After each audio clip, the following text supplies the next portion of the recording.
think we are ready. We are we? Okay. So I'm going to go ahead and call the meeting of the City of Bloomington Township to order. If everyone could stand for the Pledge of Allegiance. Allegiance to the flag of the United States of America and to the republic for which it stands, one nation, under God, indivisible, with liberty and justice for all.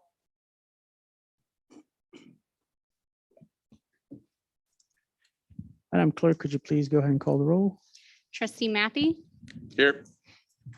trustee Bolin, Here. trustee Montney, Here. trustee Emig, Here. trustee Becker, Here. trustee Ward, Here. trustee Crable, Here.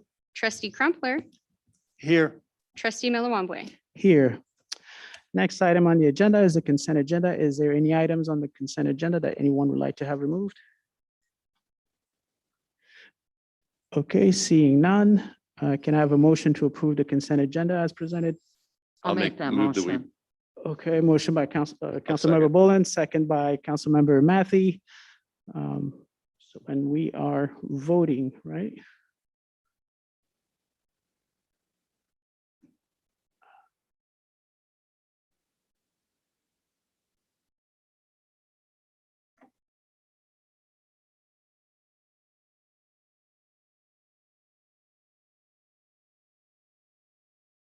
Do I need to clear it? It doesn't seem to be, oh. Hold on.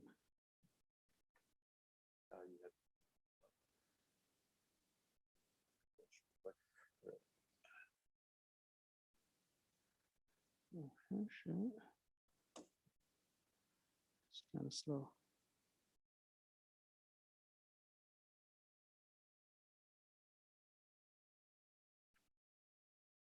Now go down there. Click the checkbox down there. Oh. What was I doing? Yeah, okay. I couldn't see that one below. Thanks. And trustee Ward, it has you as abstain. No, I was voting yes. I thought I hit yes, but it won't let me do anything now. So Okay, I was trying to vote yes. Mhm. he'll come and help you. Thanks. Do I click on the trash can and start out?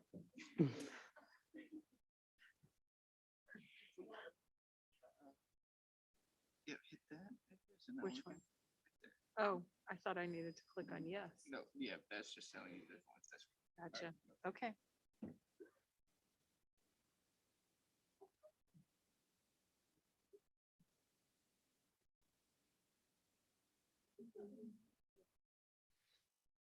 We're good? Okay, thank you. The item passes. The next item on the agenda is our proposed tax levy for tax year 2021 to be used in fiscal year 2023. And the recommendation is that the estimated tax levy for tax year 2021 be approved. Supervisor Skillroot, do you have anything to? Only if there are questions. I don't have anything more to add. Okay. Is there a motion to approve the, I'll make a motion to approve. okay, Oh, second? okay, motion by trustee Bolin, second by trustee Emig. So why don't you go ahead and vote?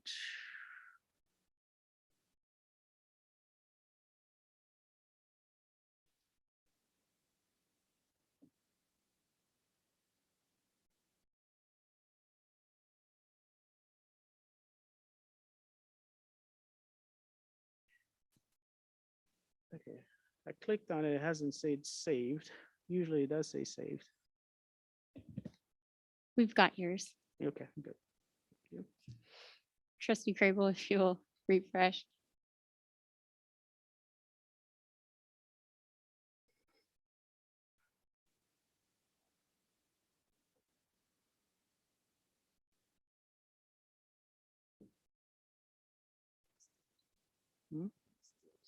Yeah, I know. That's much better.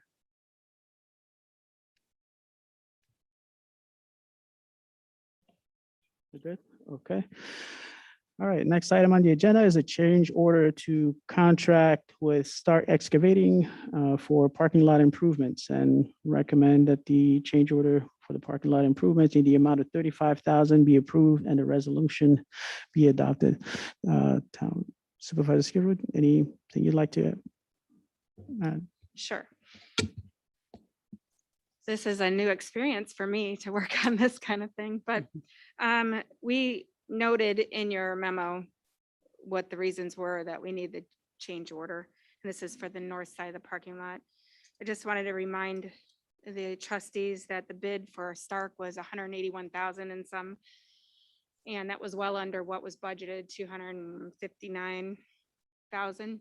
And so we're still with this change order under budget by 43,000. So give or take a few numbers.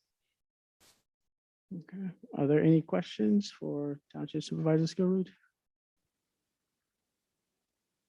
Okay, seeing none, would you go ahead and vote? Oh, is there a motion first? Sorry. I'll make the motion to approve. Okay. I'll second. motion- Okay, motion by trustee Crumpler, second by trustee Craybill. Why don't you go ahead and vote now?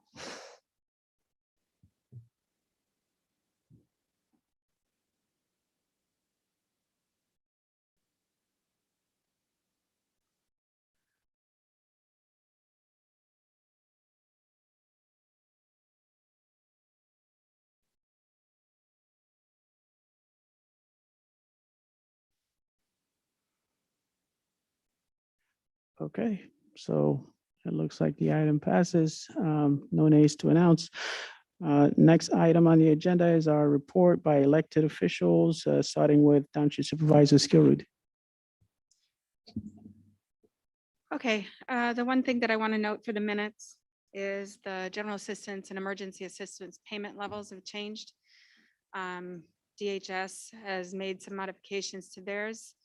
I want to address with you that in looking at numbers and what is needed out there in the public right at the moment, since the CDBG funds are no longer available, and we've gotten that okay. What we did do, or what I did do, is increase the numbers of the emergency assistance and also the general assistance. General assistance by $23 more per individual for more than what the minimum requirement is. And then moved up the other emergency assistance as noted, just to kind of try to handle a little bit more of the payment of the bills through the general assistance program.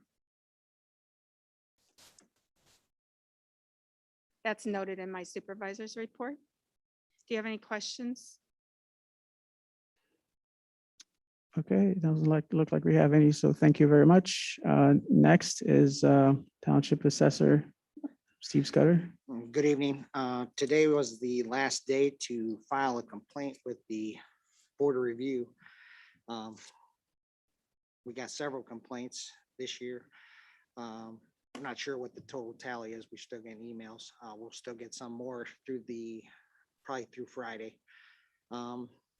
I think you can still file one today if you go through the county's website, but or if they're in the mail already, postmarked today. Otherwise, only those people that submitted a complaint form will get their assessment reviewed again for 2021. All the rest will go into next year's assessments. Any questions? Okay, trustee Matthew. Thanks, Steve. I got a bunch of businesses that reached out to me that they said that their property tax assessment for their properties went up 7.75%. And could you just kind of give a general overview of how often businesses are assessed and how you look at those to try to calculate, because it seemed like a lot of them were downtown buildings that all hit 7.75% at the same time. I'll speak about residential properties because it's a larger pool, but we do the same thing in residential as we do in commercial properties. Residential, we go by neighborhood. Commercial, might go by use code, what they're a commercial building versus a storage warehouse. or fact industrial, those might get adjusted based on if we got any sales over maybe, we use a 3-year time period to make adjustments on the assessments. If the assessments are lower than what the sales prices are of any type of property, then we would make an adjustment up. If their sales on the businesses were lower than the assessments, we would adjust them downward. We've seen some sales over the city that suggested that we were assessing too low to market value, so we had to make adjustments up. The 7% might seem high, but it still is probably lower than what we could have went. We tried to limit how much we went up. According to the Department of Revenue, we have to assess at 1/3 of market value. So that's the metrics that the department sets up for us. So we have to keep in sync with those. So downtown seemed a little low. So there was an adjustment of 7.75%, was it you said? Yeah. Yeah. So we made a small adjustment there. It may have been higher. We might have capped it at that amount. Okay, thank you.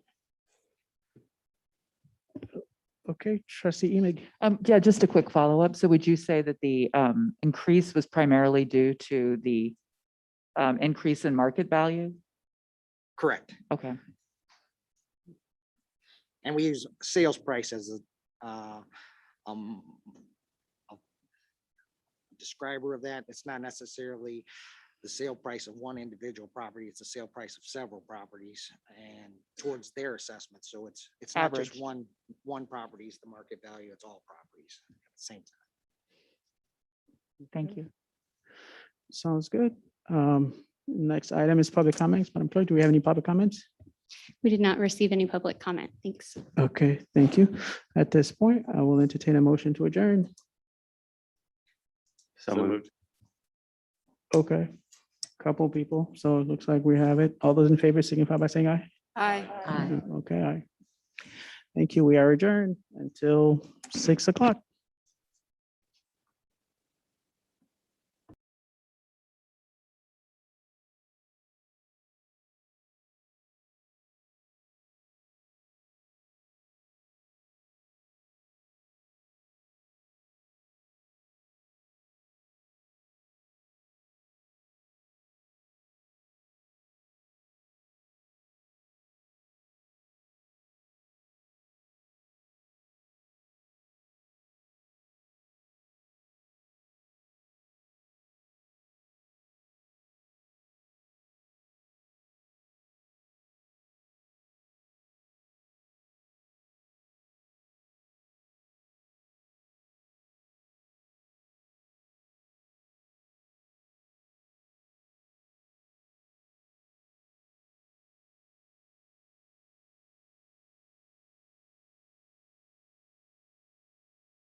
Just so everyone is aware, they were having some trouble online getting into the virtual meeting, but we've resent the email and it seems like people are coming in currently. So if you hear anything, should be fine.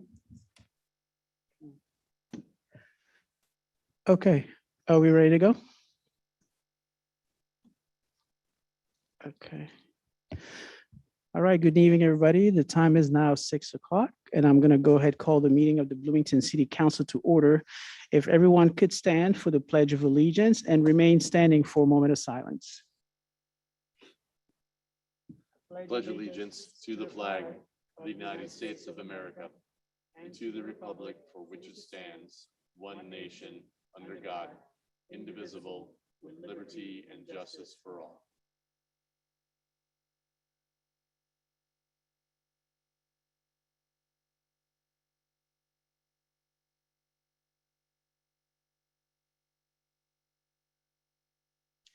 Okay, thank you. Okay, Madam Clerk, could you please go ahead and call the roll? Councilmember Mathey, Here. Councilmember Bolin, Here. Councilmember Motney, Here. Councilmember Emig, Present. Councilmember Becker, Here. Councilmember Ward, Here. Councilmember Crable, Here. Councilmember Crumpler, Here. Mayor Millawamble. Here. And next item on the agenda is recognition of appointment, presentation of the City of Bloomington Police Department Police Officers Commission Certificate to Officers McCall, Followell, upon their completion of an 18-month probation as requested by the Police Department. Chief Symington?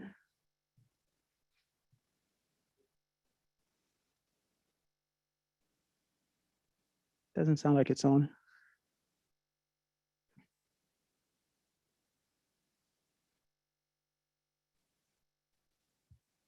Good evening, Mayor and Council, City Manager, Deputy City Manager. Certainly, we have two officers who have stepped forward to serve with this very fine police department. And we'll start off with a reading of their bios. First, we'll have Officer Brian McCall.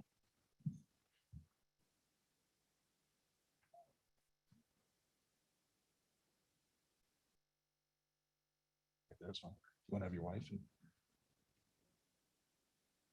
Mrs. McCall?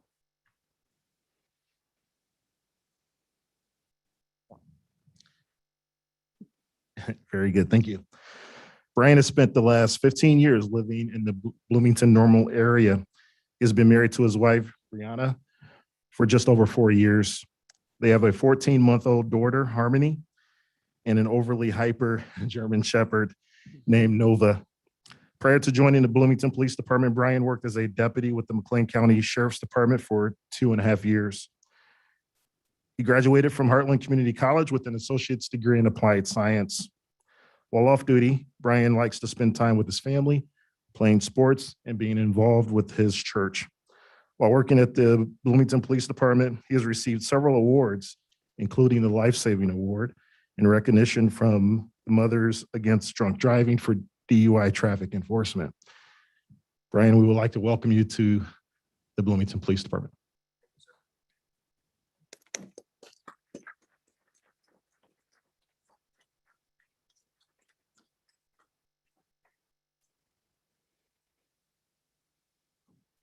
Thank you.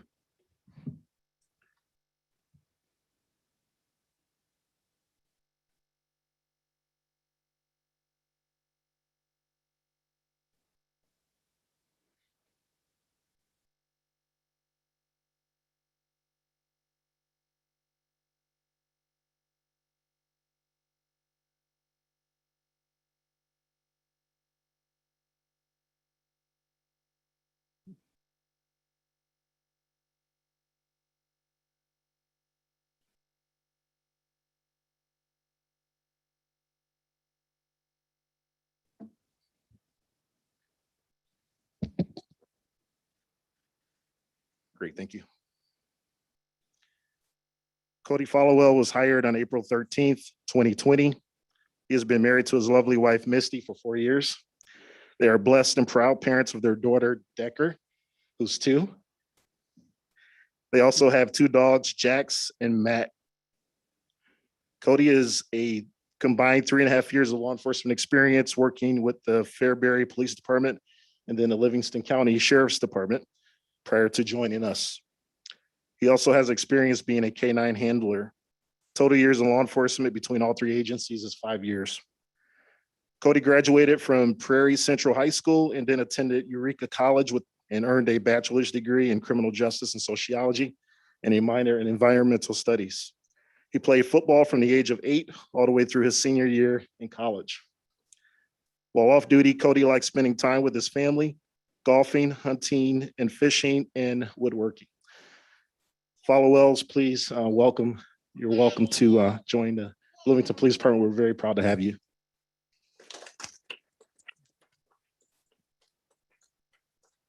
And here's your commission.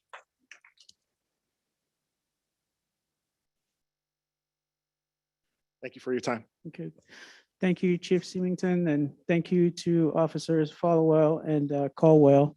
I know this is a very challenging time to be in law enforcement, and we definitely appreciate your dedication to your position and sacrifice. Thank you all very much.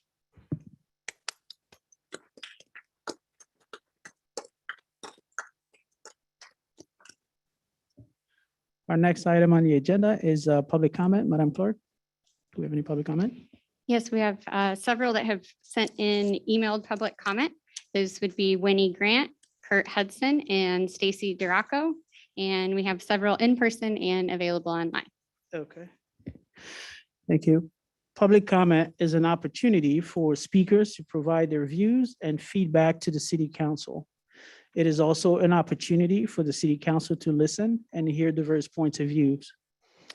To maximize the impact of public comment and show respect for the expression of all views, speakers should maintain civility and focus on city issues. That includes children. Speakers must identify themselves for the record, but are not required to give their address. Each speaker is given the floor for 3 minutes, and the council does not respond or engage in debate. Any speaker that engages in threatening or disorderly behavior will be deemed out of order and their time ceased. First up, we have Grant Jones.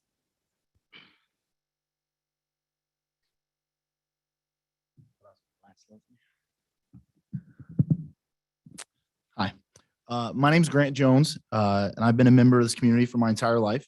I'm here today to speak about agenda item D, that's video gaming and the ordinance you're all looking at. Want to be clear, I actually work in the gaming business and work for the local company Midwest Electronics, and I have for the last 10 years. So I have a little bit of knowledge about the gaming business.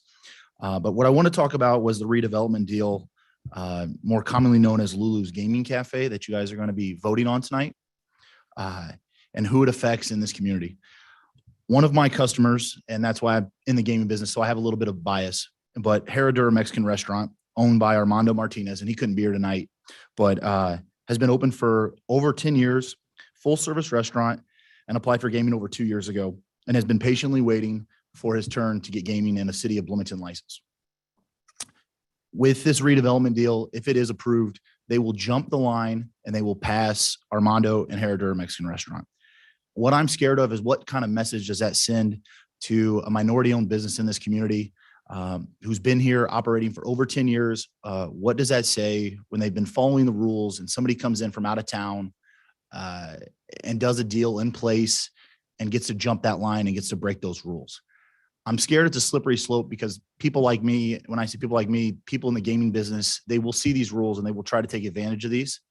And where does it stop? How far do we push the goalposts? So far, we pushed it back. Indian Purin Restaurant, Grand Cafe, all owned by minorities in this community that have been here and lived here. And so this Lulu's Gaming Cafe will get a jump over all of those people. Coming up, we still have, there's still 4 more locations in the City of Bloomington that are going to apply for city licenses. And they've been here, they've been operating, they have proven that they're full service restaurants, and they'll still have to wait in line and they will have to follow these rules. So when you're voting today, and I have been at the last couple of meetings, and I'm very impressed with this council, the thought the thoughtfulness. This is a divisive topic, but the intelligent conversation that has surrounded this. So I do applaud you all for taking the time to discuss it, think about it, talk to different people. I had some opportunity to talk to different city council people today. And I appreciate that for those of you I talked to. But I want you to think, what kind of message does that send, especially for, a minority owned business in this community, that somebody can come in, Caucasian or not, but he just gets to jump the line because he did a deal with the city council. It allows the larger individual and the larger player to break the rules, and it hurts the small person. And what kind of message does that send our local community members? And what does it serve our local business owners? Thank you. Thank you. Next up, we have Jen Carrillo. And Jen is online. Jen, you'll need to push *6 to unmute yourself. I believe I'm unmuted. Can you hear me? We can. Great. Good afternoon, Mayor and members of the council. I am calling in today as a resident of Bloomington and as the former representative of Ward 6 on the Bloomington City Council to express my tremendous disappointment in the handling of the process to fill the Ward 6 vacancy. This process has been off from the start. Historically, when a council seat has been vacated, past mayors have sought the input of the outgoing representative in seeking a replacement. I won my seat fair and square in 2019. I was not removed from my seat. I lost it through no fault of my own. Nonetheless, every measure has been taken to exclude me from the process of selecting a successor to represent Ward 6, both when I was on the council and after I've been off of it. That to me is really unfair, but was not on its own enough of a reason for me to be publicly vocal about this appointment. Though Mayor Malamwe didn't want me personally involved, I trusted that he was looking out for the best interest of Ward 6 and the city, and I trusted that he was going to do the right thing.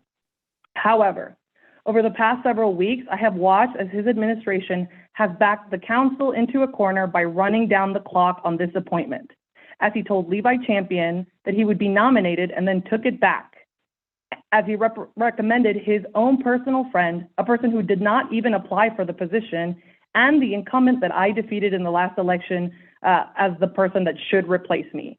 And now, as he recommends a person who is the radical opposite of what the people of Ward 6 fairly and democratically elected in 2019 for appointment to this seat. As much as I had hoped to take some needed time away from the world of politics, I cannot and I will not stay silent as the right wing of this council, in cahoots with the mayor, orchestrate a power grab at the expense of the residents in one of the poorest and most marginalized wards in the city. The people of Ward 6 spoke clearly in 2019. They voted for representation that looks and lives like them. They voted for a representative who was unapologetically progressive, who pushed for accessible government that prioritizes people in the greatest need, and who fought for equity and justice on and off the council. And you sit here before them tonight, offering them a nominee with a track record of opposing all of the things that they voted for. Shame on you, Mayor. Councilmember Massey, Ward, Emig, Crable, and Crumpler, the time is always right to do what is right. So respectfully, I'm on the line tonight asking you to please reject D. Urban's appointment. Ward 6 is counting on you. Please don't let them down. Thank you. Okay, next. Next up, we have David Long.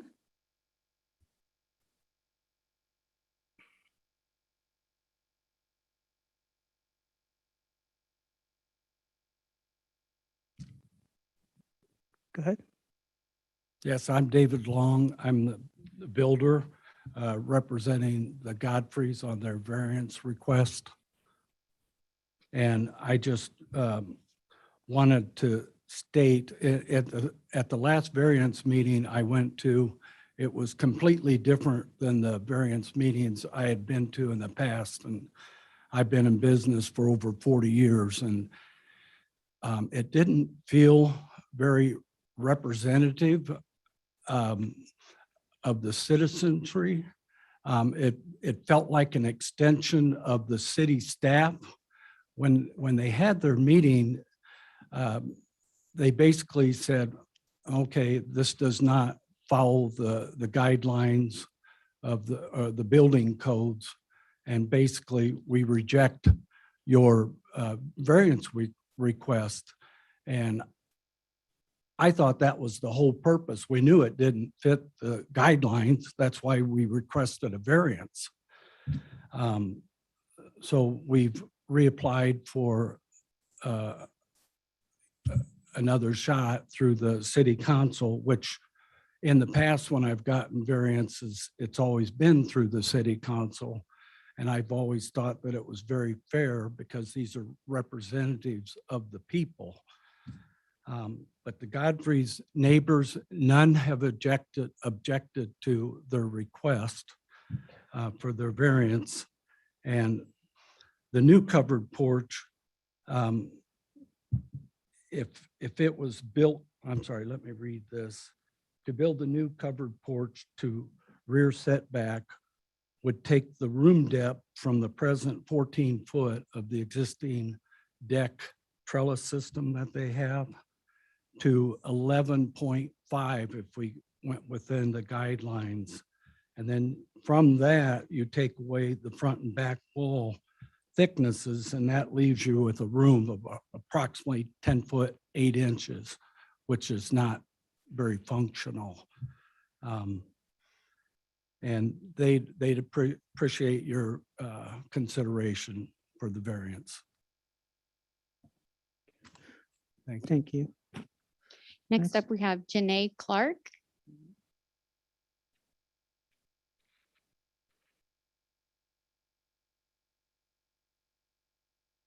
Hello.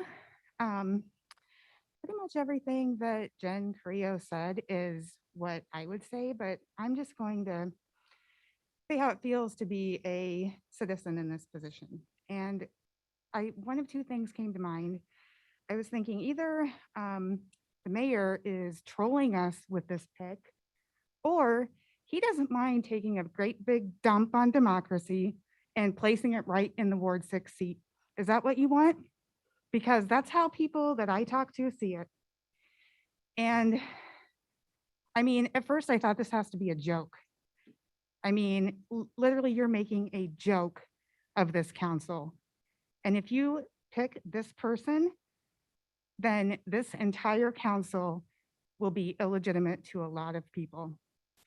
So, I mean, we have people here that have came to talk about, you know, the flooding of their homes and looking to the city, and we've seen how everyone's voted, right? And I don't know, I guess in the words of my favorite comedian, George Carlin, I'd like to tell everyone here, they don't give a fuck about you.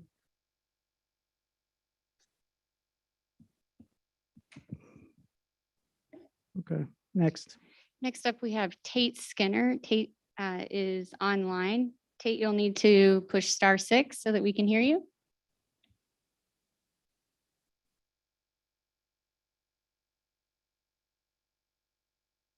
Sorry, can you hear me? We can. Okay. I'm here to speak on the issue of the Ward 6 appointment. What is being done with Ward 6 is a shameful and pathetic attempt to overrule the will of the voters, using the notions of consensus and agreement where they don't belong to ignore the obvious thing voters wanted.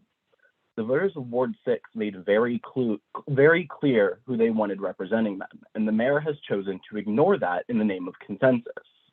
The voters made it crystal clear that they didn't want a centrist, they wanted a progressive.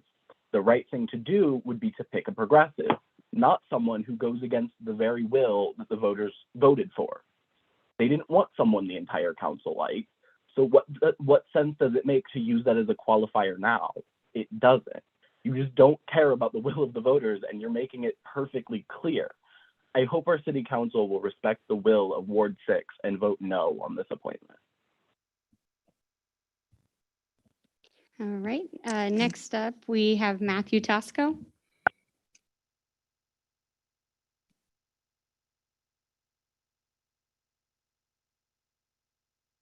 Hi, I'm Matt Tosco.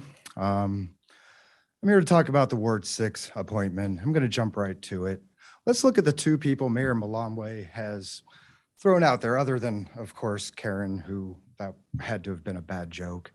Both of them are business owners, downtown Bloomington business owners. That has to be the tiniest, the smallest demographic out of the entire Ward 6 population, but they're top of his list. Ward 6 elected a socialist. They elected a Black Lives Matter pro-pot socialist to represent them in a free and fair election. And you've done nothing but make a joke of that. You've done nothing but disregard the will of the voters throughout this entire process. It should not matter what any of these other council people think about the Ward 6 seat. None of them. This should be about the continuation of the representation that was freely and fairly elected. The people of Ward 6 will have a chance to choose different representation in the election in 2023. Picking somebody who is pro-cop, a complete bootlicker, picking somebody who is business first, picking somebody Excuse me, who excuse me. shares none of the, I'm talking right now, Mayor, No. picking hold somebody on, who hold on. goes radically against Listen up. everything the people of Ward 6 wanted Listen up. is a travesty. It is a mockery of democracy and our entire representative system. Yes, sir. Do you want to say something? Okay, I do not want you to insult somebody who came here to be voted on. That's all I wanted you to say. I wanted to tell you, okay? So address the council. If the shoe Don't- fits, we're going to put it on. You can address the council. You don't need to address her. All right, well, I think I've said what I need to say here. You know where we stand. If this goes through, you can expect us, and you can expect us to give you all the hell Carrillo would have. Thank you. Next up is Alora Swick. And Alora, you are online. If you can press *6 to unmute yourself, please.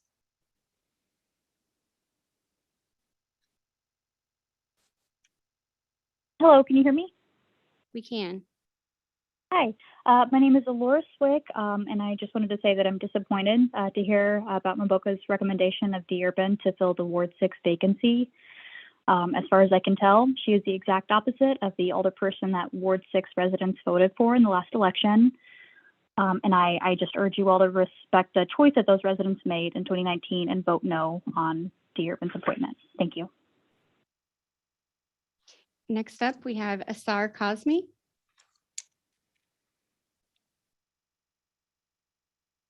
Yes, my name is Asrar Kazmi, and I have an issue. I'm not going to speak on the Ward 6 issue because I live in Normal, but we are part of Bloomington Normal, living in sometime Normal, sometime Bloomington for last 32 years.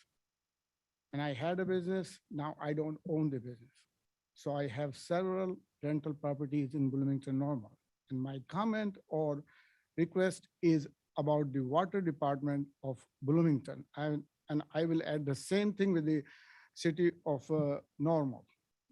What happened because of pandemic, before pandemic or now, the city of the water department sent a notice of termination after 2 months of unpaid bill. And I got the copy of that. But is a city ordinance or the state law, you stop terminating their water, shutting the water and stop sending the termination notice. So what happened? 1.5 years, the tenant did not pay the bill. And with the penalty and everything, the bill with one of my property is more than $7,000. So how I'm going to recover? Why I am punished? When the electric company or the gas company, they follow whose account is, mean tenant. So why I am punished? Why this water department follow the same thing? What is there? And second question is, this $7,000 will take me 3 years to recover. It's not very, lucrative business, but we are paying too much taxes for all the properties to city and Bloomington. We created a lot of jobs, several, multiple jobs in this community when I had the business. So we made our career, we made this our home, but this time I feel I got punished because of none of my fault. I was never notified that this bill is 7,000 or 6,000 or 5,000. Now, next day before the November 1st, they're going to shut off the water. But if the tenant leaves, then I owe the bill. What's my fault in this one? That's my, question is. So second question is, do I have any relief because of pandemic? This happened because of pandemic. I'm not totally blaming on water department or city. So this is my question. Do I have any right in this one, or can I have some relief? Thank you very much. Thank you. Next up, we have Leah Penson, who should be available online. Leah, if you'll press *6 to speak. Hi, can you hear me? We can. Hey, thanks. So I'm also here to speak about the appointment of a new council member to represent Ward 6. And I, in addition to clearly quite a few other people, are pretty disappointed to hear about this nomination for D. Urban. And I ask that council members vote no on this appointment. Avoca, one of the reasons folks didn't want to see you become mayor was your neutrality when you voted as a council member and your consistent lack of decision-making and leadership skills. And this scenario is only further proving that to be true, unfortunately. You left Ward 6 voters without representation for almost 60 days now because of your inability to make a decision. And then you nominated your friend, someone who didn't even apply, someone who possesses the exact opposite values that Ward 6 voted for when they elected Jen Carrillo. It's just so disrespectful. I also find it really interesting that you never once stood up for Jen, ever, when they were being attacked by people in our community, like never once. And then you think it's okay to interrupt, like break your own rules and interrupt Matthew when he's speaking to stick up for D. It's a joke, honestly, like you're a joke. Jen did the right thing notifying the city of their move out of Ward 6, and you are supposed to represent the people, and the people of Ward 6 chose a progressive voice in 2019, and they deserve to have someone with at least similar values to them taking that position. I encourage council members to vote no on D. Thank you. All right, we have two more. It'll be Kelly Tyson, and then after that, Luisa Gomez.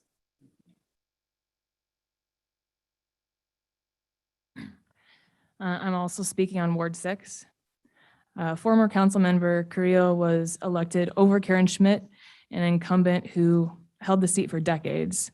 Especially in local elections, people sometimes tend to vote for names they know and are familiar with. It's not easy to unseat someone who's held their position for so long, but Carrillo did it.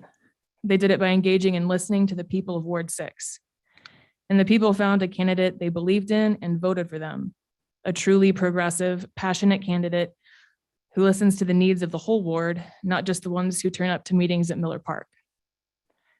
We've seen former council member Carrillo lead large groups of people and ignite passion and a sense of urgency to stand up and take action when the most vulnerable and marginalized in the community are being exploited or systematically oppressed. 11 people applied for Carrillo's open seat.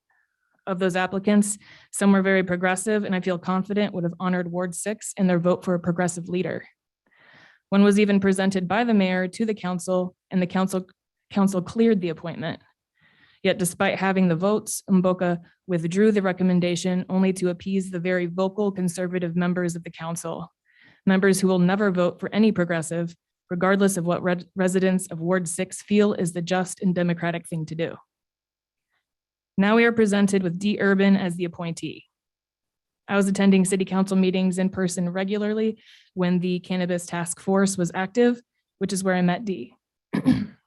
D's values and ideologies conflict greatly with Carrillo's. They stand very far apart on the political spectrum and in their approaches to leadership and community engagement. D spoke out against cannabis in the community, and I recently learned she's against library expansion. Appointing a conservative to an already conservative leaning council, especially to replace such a champion for progressive values, is a slap in the face to the constituents of Ward 6 who voted and worked to elect Carrillo. Carrillo was a minority voice on the council in every sense. Strengthening the conservative majority on the council under these circumstances is anything but democratic and sends a clear message to the voters of Ward 6 that their will is unimportant to the rest of the council. We are human and it can be difficult to untangle from our biases and opinions and remain objective, but I urge you to really consider the impact of Carrillo's elected seat, their ideology, the voices of Ward 6, and honoring a true democratic process. Thank you. And last up, we Thank have you. Luisa Gomez.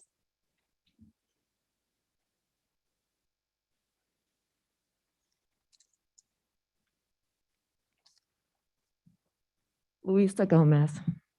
October 22nd, WGLT ran an article announcing the mayor's decision to present D. Urban as the Ward 6 alderperson. While it appears to be the consensus that she is highly favored to gain the majority of the council's vote, I am here again this evening to share empirical data that placing her in this role is counterintuitive to Ward 6, specifically area code 61701. In 2019, McLean County conducted a community health needs assessment. This was a joint collaboration between Advocate Broman, which is Carl Chestnut Health Systems, McLean County Health Department, OSF, and OSF Healthcare. In 2019, Bloomington 617017 zip code with 36,197 residents is listed as #1 with the highest socioeconomic index needs values. Those are poverty, education, unemployment, occupation, income, and language. Two other zip codes, 61704 and 61705, are both ranked #1 as having the lowest socioeconomic needs. In 2019, the racial demographics are as follows: 81.66% white, 7.73% Black, 2.762 or more races, and 5.11% Hispanic or Latinx.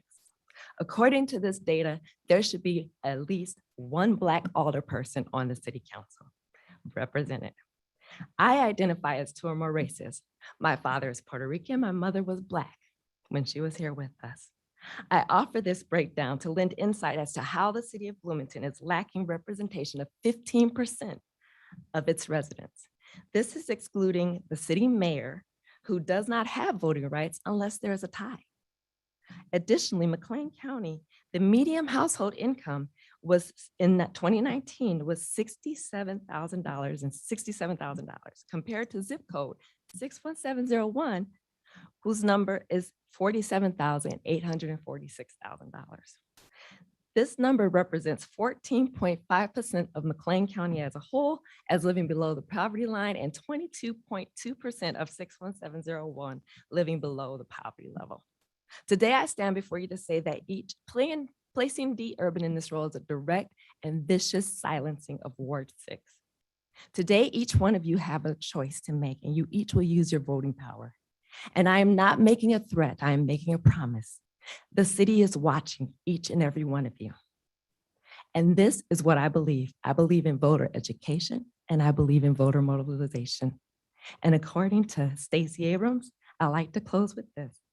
Our ability to participate in government, to elect our leaders, and to improve our lives is contingent upon our ability to assess the ballot. We know in our heart of hearts that voting is a sacred right, the fount from which all other rights flow. I just beg of you to just do the right thing. Thank you. Thank you. We have no more public commenters. Okay. Thank you.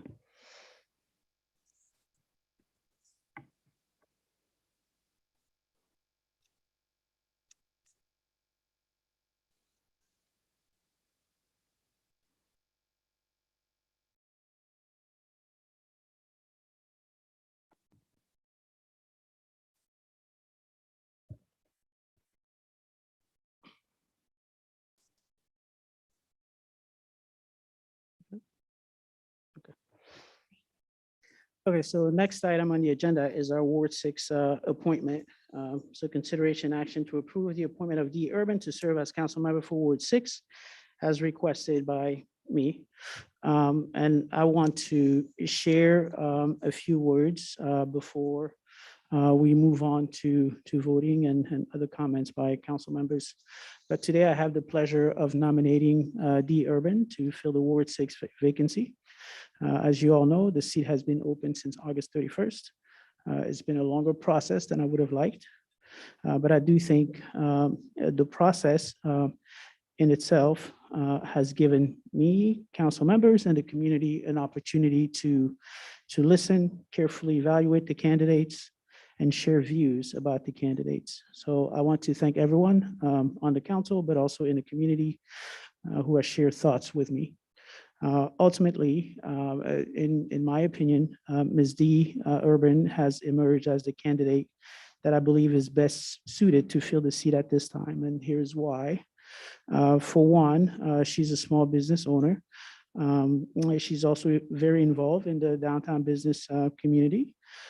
She's a member of a West Side Neighbor Group and regular attendee at those meetings. And fairly involved there. She's also involved in the West Bloomington Revitalization Project. She's a graduate of Bloomington 101, our educational program about our various departments. She was also a member of the Connect Transit Work Group and also a member of the Cannabis Task Force. Over the years, she's been a regular attendee at council meetings. And when commenting on city issues, whether, one would agree or disagree with her, I've always found her to be very respectful and someone you can share opinions with. She has stated her intention to only fill the seat until the next election.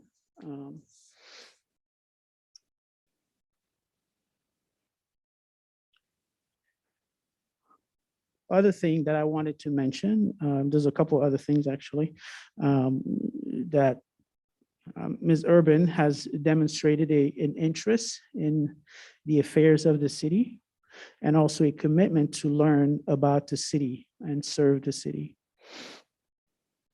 She also said during her interview that if she was not chosen, there would be no hard feelings and she would get behind whoever was chosen.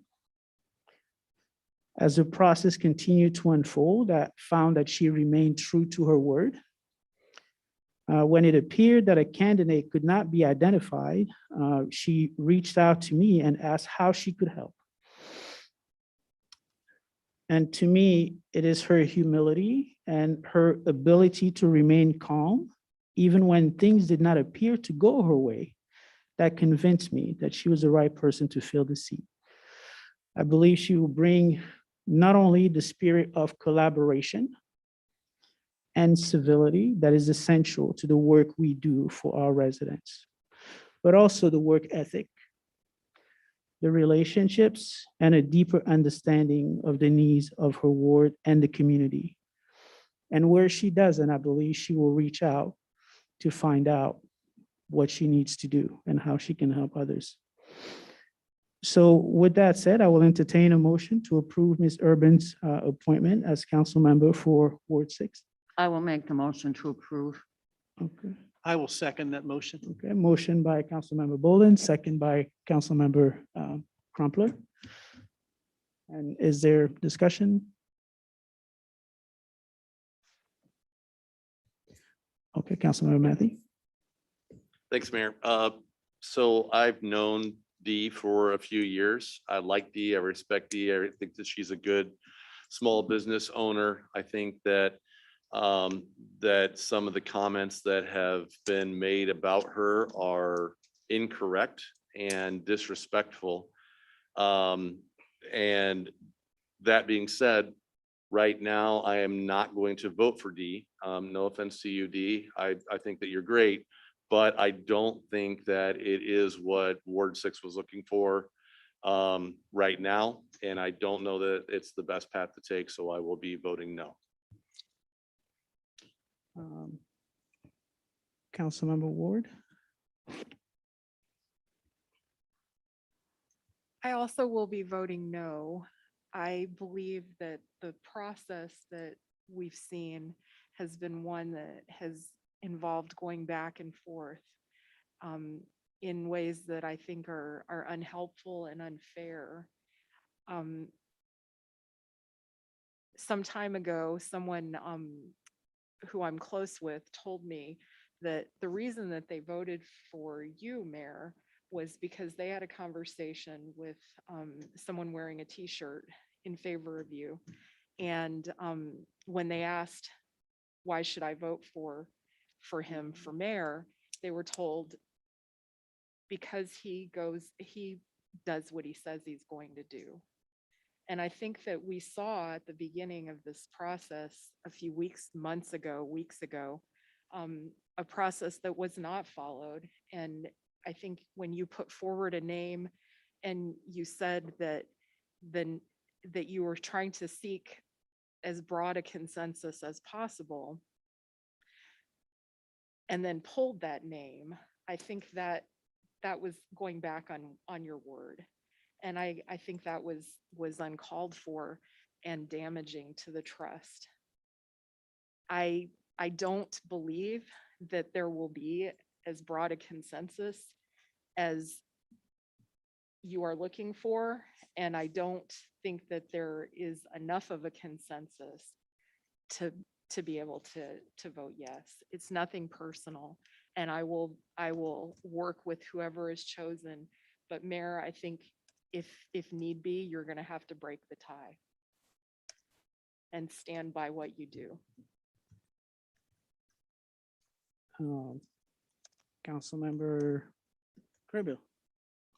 Thank you, Mayor. So I thank Ms. Urban for applying and for involvement in the community. I thank her for talking with me on Friday after I heard of her nomination through the grapevine. However, I believe public comment, especially by Luisa Gomez, really explained well why Ms. Urban is not the right choice at this time. The voters elected a progressive person of color in 2019, and we should put that type of person in office. Certainly the voters can decide in 2023 if they want a more conservative council member.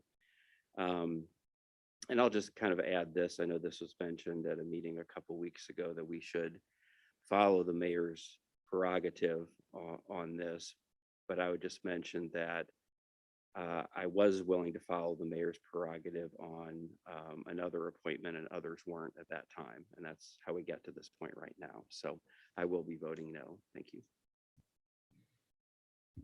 Councilmember Emig. Thank you, Mayor. Ms. Urban, I so respect all of the service you've provided this community, and stepping up today takes so much courage. So thank you for that. I too will be voting no, primarily because the voters indicated in Ward 6 that they were looking for alternative representation. And I take note of comments made earlier that we need perhaps to think more deeply about what constitutes representation in 61701 and adhere to that. Even so, whatever happens today, I will absolutely work with the person who is duly appointed.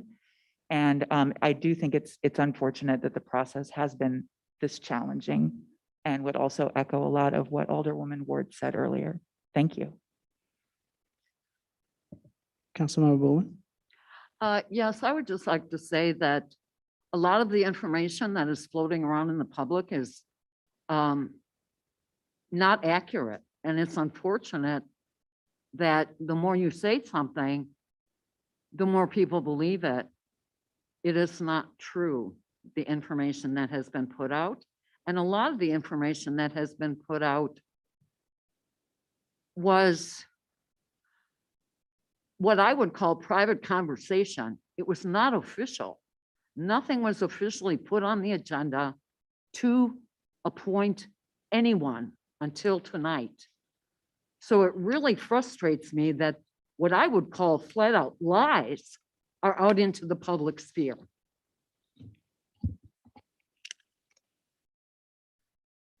Thank you. Are there any other comments?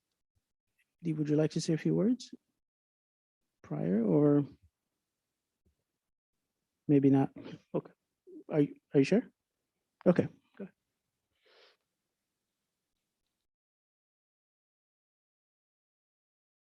So absolutely, Mayor, thank you for, taking the time and having a lot of conversation with me.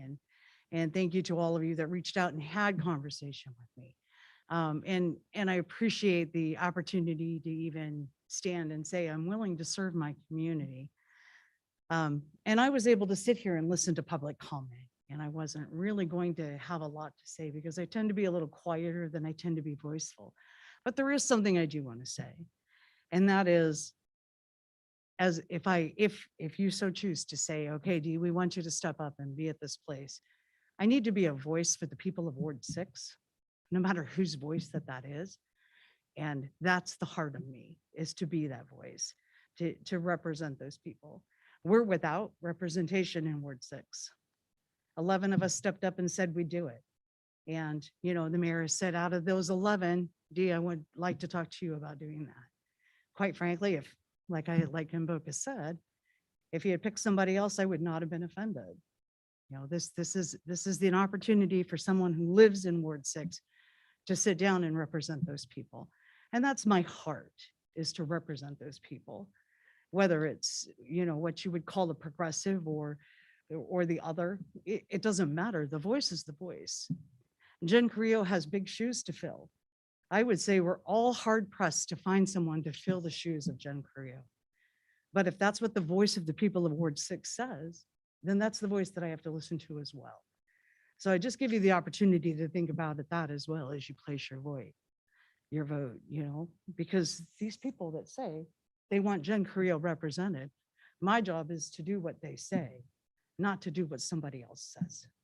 So I appreciate the opportunity to stand up and just kind of put my heart on my sleeve and let you know that where I stand is with my people in Ward 6. Those of us that are a flat tire away from poverty. Those of us that, like Louisa said, the demographics say, we need representation. That's where I'm at.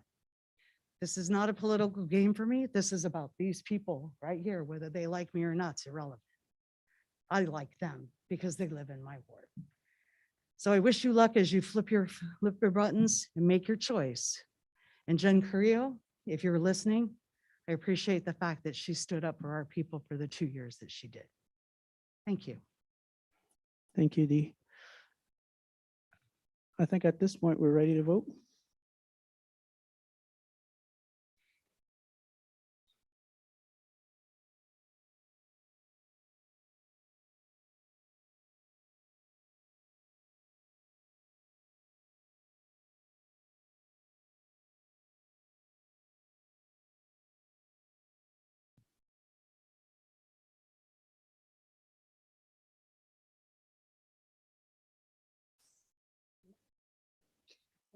All right, Mayor, so we do have a tie, so you'll have to vote.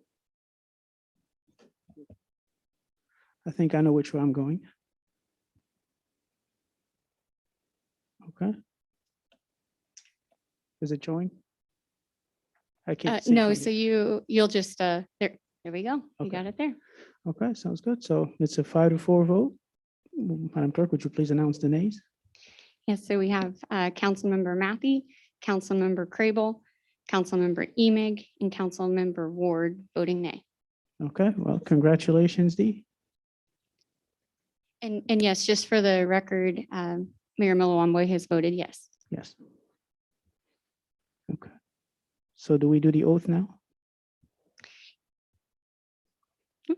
So now I'll come forward and ask Dee Urban to come forward. We'll stand in front of you, Mayor, and I will swear her in.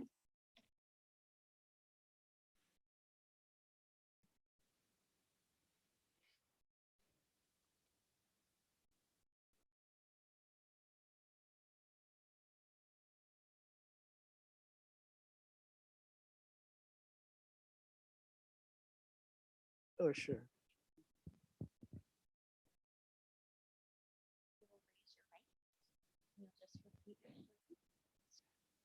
I, Dee Urban, I, Dee Urban, having been appointed to the office of Council Member Ward 6 the office of Council Member Ward 6 in the city of Bloomington, in the city of Bloomington, in the county of McLean, in the county of McLean, do solemnly swear do solemnly swear I will support the Constitution of the United States I will support the Constitution of the United States and the Constitution of the State of Illinois, and the Constitution of the State of Illinois, and faithfully discharge the duties of and faithfully discharge the duties of council member of Ward 6 council member of Ward 6 according to the best of my ability, according to the best of my ability, so help me God. so help me God. Congratulations. Thank you.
Okay, once again, congratulations, Dee. Now the fun begins. Our next item on the agenda is the consent agenda.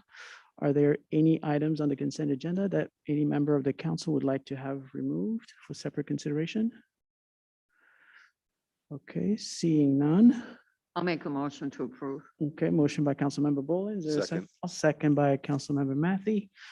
If you could please go ahead and vote.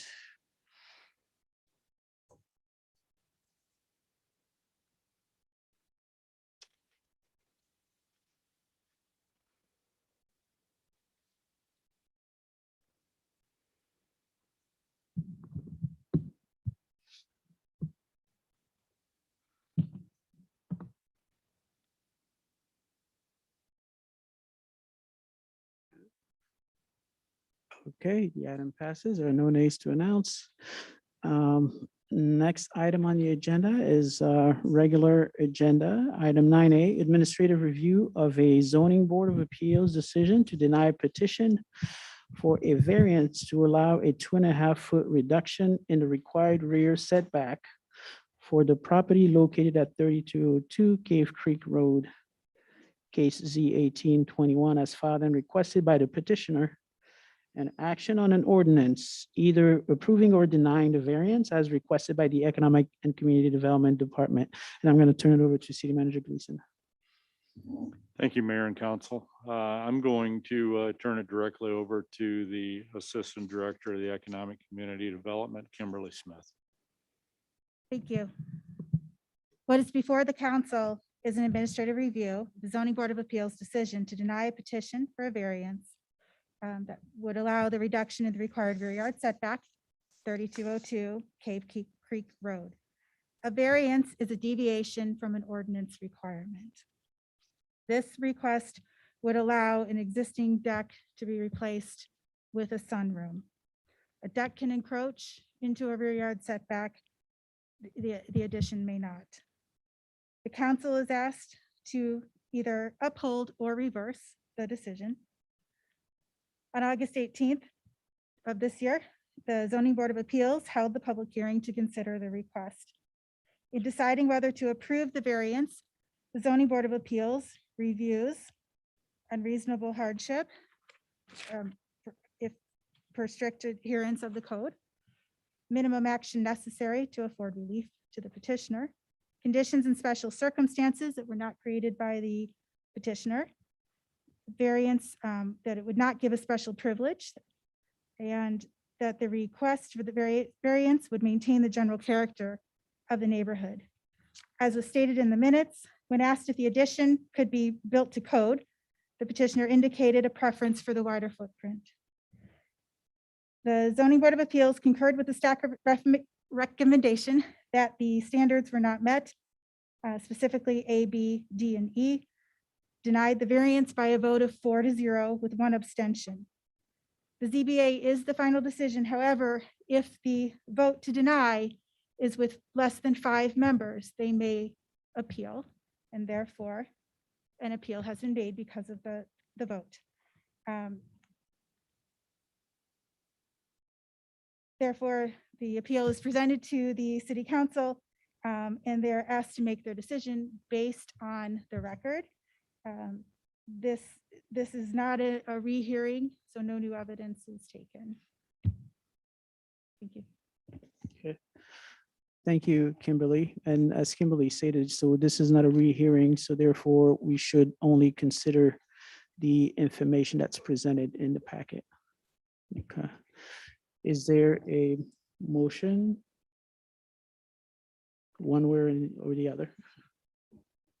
Or would you like to have some discussion first before? a motion? Discussion. Okay, sounds good. Go ahead, Councilmember Motley. And I believe because this doesn't relate to this specific property, that this question will be allowed. I hope so, and please correct me if I'm out of line. It's my belief that variances such as this are granted with some regularity. Do you know of other requests that have been allowed? I don't have a specific list of the previous ones that have been allowed. However, the board was asked to review based on the standards. And in this case, it was simply found that the standards were not met. So whether or not it was a stricter review, it's based on the testimony and the information given to them. So is it reasonable that for any variance to be granted, that a standard would not be met? Yes, it's not automatic that the standards would be met. So you're only asking for a variance in the first place if you're not able to meet the code, but then you need to prove that you meet, and the standards are sort of that litmus test. If it's something that should be granted, and those things that I had mentioned, making sure that, like I said, that it's almost that fairness, or like I say, that sort of that test, giving some reason for the board to be able to approve it, so that is still fair. Like I said, like the big one being, it's not a special privilege, or not interfering with the character, like all of those things that are mentioned. Okay. Did you have another question? Oh, okay, Councilmember Carrillo. Yes, I would, I have a comment, but would first like to move to deny the request for appeal. Okay, is there a second? Second. Okay, second by. So just so I understand here, so we would have to determine as a city council that all the 5 requirements have been met, correct? Yes, and specifically, because it's a review of the record, do you feel that the Zoning Board of Appeals made the correct decision based on what was made before them? So it's almost like, and we have our attorney here, but it's almost like it's a review of the process versus the try again for a different answer. Right. Sure. So like, we can't say, well, they don't technically meet it, but that's okay. We don't really have the power to do that, do we? Right, that's correct. You're supposed to look at the standards and see if the record supports those standards. And if you think that that the record does support those standards, then you would be finding that the zoning board erroneously did not find that. Or alternatively, you could look at it and say, yeah, I agree with the zoning board. I'm looking at these standards and there's, things there's nothing in the record maybe to support a couple of them. And thus you uphold the decision of the zoning board. So I don't think the standards have been met, and I would just note in particular, what we have of the notes, there was a question of the contractor, I think, who was presenting it for the homeowner, is if plans could be changed. And rather than saying if they could be changed, they said, hey, we just want to go for the original design. And I do believe the staff found that an addition measuring 10.5 feet by 16 feet could be built in the rear yard without a variance. And so, and also I just kind of, just to mention, this is recommended by staff, but for one person, basically, I think one person abstained and then one other member was missing, it would never come to us, right? So we have 4 people that found that it didn't meet the criteria. So I don't see any reason to change it. Okay. So we do have a motion on the floor to deny the appeal. Are there additional questions? Councilman Montney? So with regard to the findings of fact,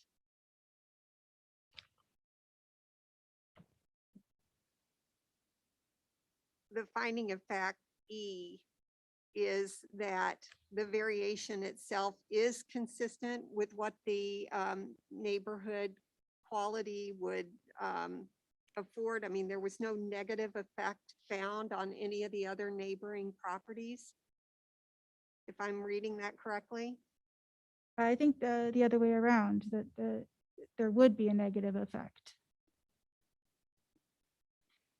And yet no other neighbors or anyone nearby spoke to No. indicate that it negatively impacted them. No. And the plot that we were given to look at appeared that there were, trees and screening between the neighbors toward the back, such that there really wouldn't be even visibility of the deck being replaced with a sunroom. Is that considered new testimony? I'm So, just I mean, asking to affirm what I read in the documents, if my understanding is correct, that this is the exact same footprint that is there currently. Yes, it's actually slightly smaller, but the difference is a deck can encroach into the required yard, but when it's a structure, it cannot. It needs to meet the setback requirements of the principal structure.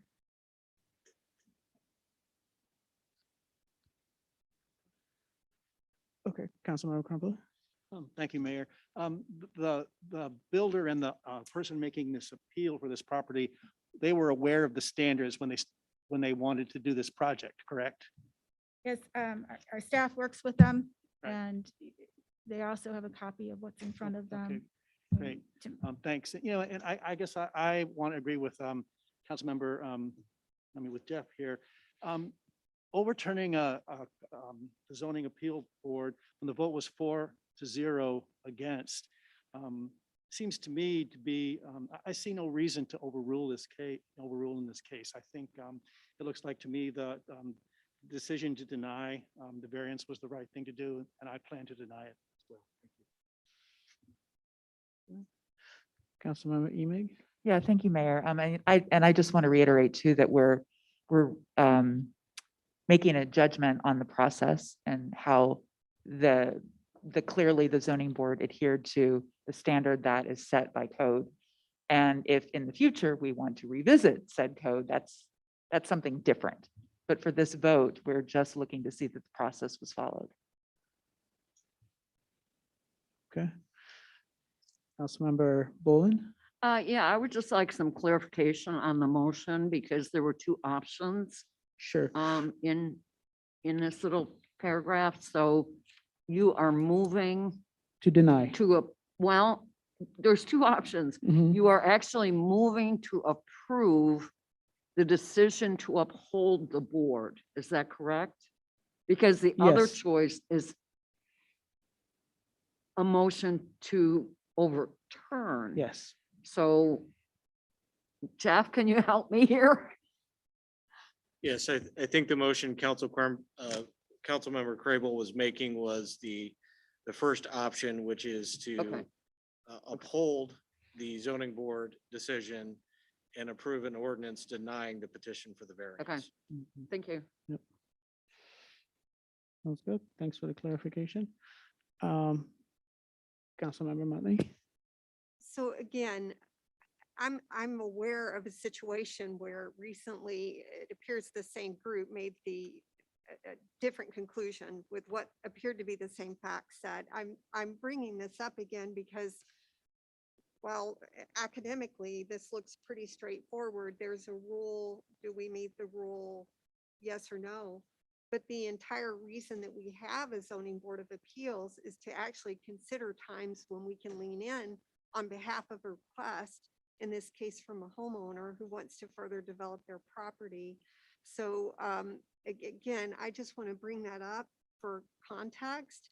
I know that we don't have data here talking about the frequency with which exceptions are granted. But I do believe that there are exceptions granted.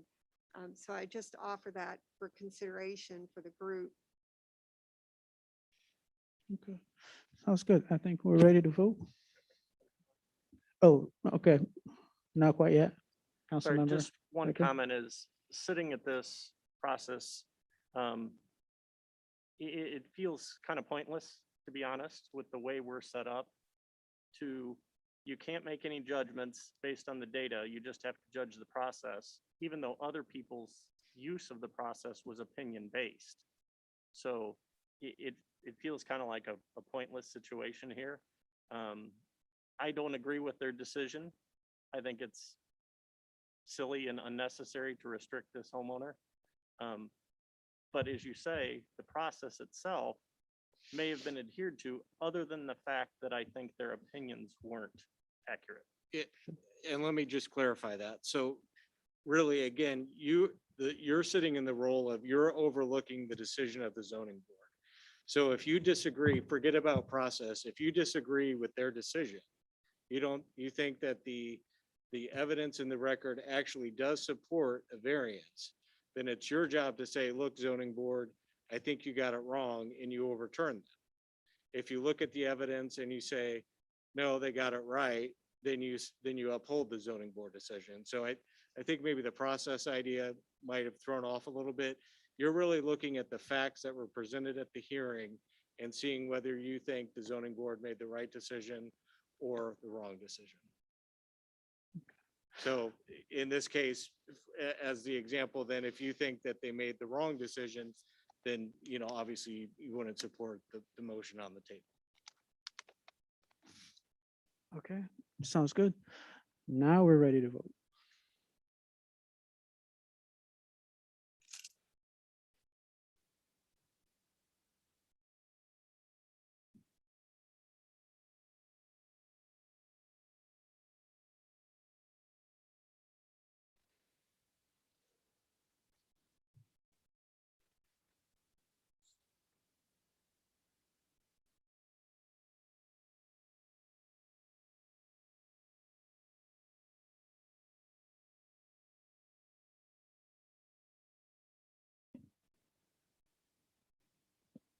Councilmember Crumpler, if you could refresh.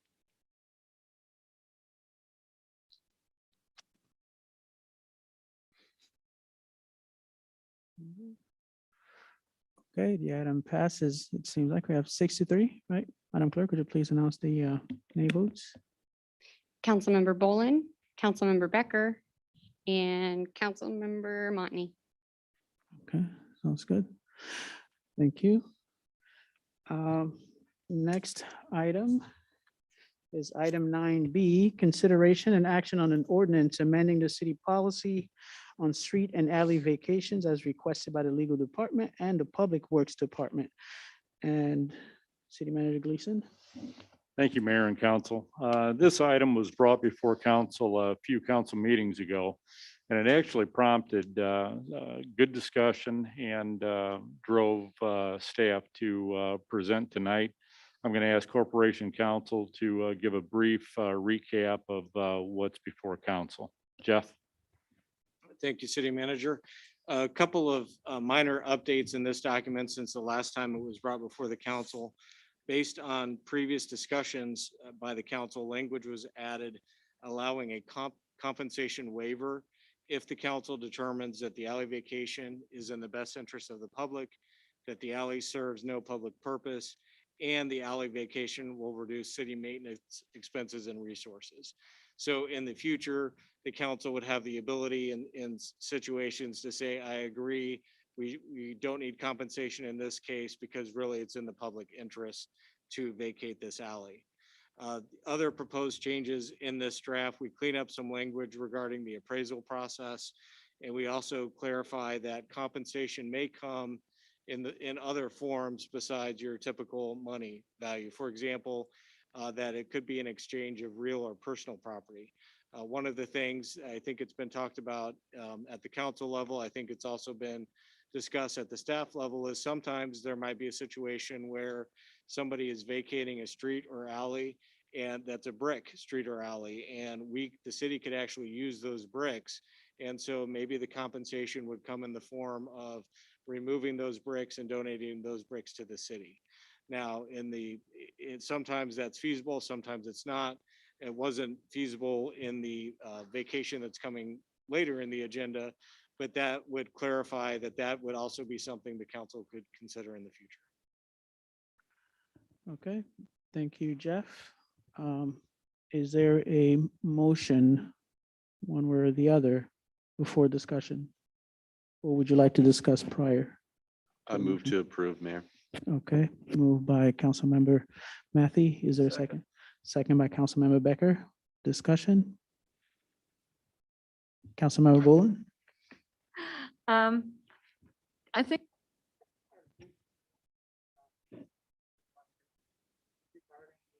Yeah, your mic is off. I think I had a brief discussion with Mr. Jurgens about the EAV. And I guess the city currently uses EAV of the adjoining properties which are developed. And the way I look at it is that this alley is not really developed other than asphalt. Is there any way to put the language where it's valued at undeveloped land, not the ×3 for developed property? What I'm trying to do is keep the cost to anybody down so that it doesn't detour them from, taking over the alley. But I do think the city should be reimbursed something. And if I'll try and answer that to the best of my ability. So one of the kind of at the get-go, staff years ago tried to figure out what's a good way to come up with the valuation of the property. And so they looked at the assessed value of the land only. And so kind of a default formula is taking the assessed value of the adjoining land and then dividing that by the square footage and then multiplying that by the square footage of what's being abandoned. And so, once that's vacated and belongs to that adjoining land, then it does, arguably become developed property, or if it's not developed, it's the same. So I think that was the thinking of staff at the time. But if it has also been in there, and that's what happened in this case, the ability of a petitioner to also bring forward a separate appraisal saying, look, I don't agree with that assessed value, and here's an appraisal that supports this other value, and then the council can consider that as well. Okay. So the adjoining value of the land only was kind of the base formula to figure out a starting number if people don't want to go to an appraisal. Okay. And the only other comment I would like to make about waiving compensation, I think it's valuable to give the well, it's absolutely valuable and necessary to give the council some flexibility. But when I think of public purpose, I think the vacation of the alley that we did a year or two ago, where it was associated with the Eastview Church alley to add extra parking for a youth center in Ward 7. And to me, that's public purpose. We're giving extra parking for a youth group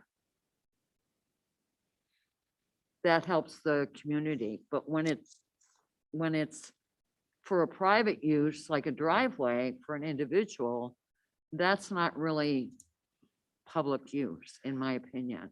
And that actually falls into the using of public resources for private use.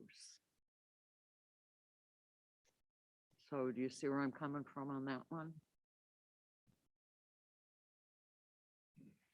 Yes, and I think that becomes a determination for the council to determine whether, if somebody brings forward and says, I think I should not have to pay compensation in this case, they're gonna have to make the case as to why it's a public purpose or not. And, at that point, the council can decide, look, this is purely all private here, you're not meeting the public purpose. Or you can say, maybe it is a nonprofit coming forward, or, some other, maybe it's in a food desert, and maybe there's some other big public purpose for it. The council can make that determination at that time. Thank you. Okay. Thank you, Councilmember Matthew. I just wanted to make the point that churches are private organizations too. Thanks. All right. It looks like we're ready to vote.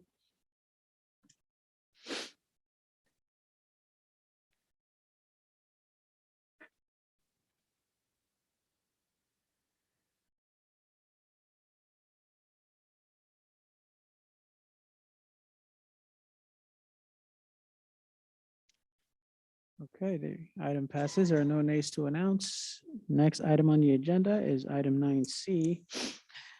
Consideration and action on an ordinance approving the vacation of an alley between Lot 8 of McDowell subdivision and Lot 4 of JB Stevenson subdivision, which will vacate an alley between 508 and 514 East Jackson Street as requested by the Public Works Department. City Manager Gleason. Thank you, Mayor and Council. Public Works Director is going to comment to this, but this also is the item that I had commented to previously that came before council a couple of meetings ago.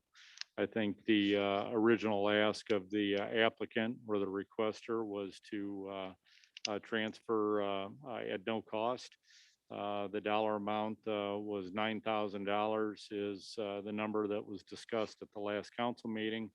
In between that time and now, the requester got an appraisal of the property. And I believe that dollar amount now stands at $4,000, and staff is recommending council approval. Kevin? Thank you, City Manager, and that is absolutely correct. This came before you initially as back in August with a public hearing, and the direction was to go back and work with the petitioner. He did get MIA certified appraisal. Staff has reviewed it, finds it is reasonable, and so is suggesting tonight that the $4,000 compensation that he has offered, he's already given a check, be accepted and the alley be vacated. So here to answer any questions you might have. Is there a motion? I'll move to approve, Mayor. Okay, moved by I'll second. Councilmember Matthew, second by Councilmember Emig. Any discussion? Okay, seeing none, I think we're ready to vote.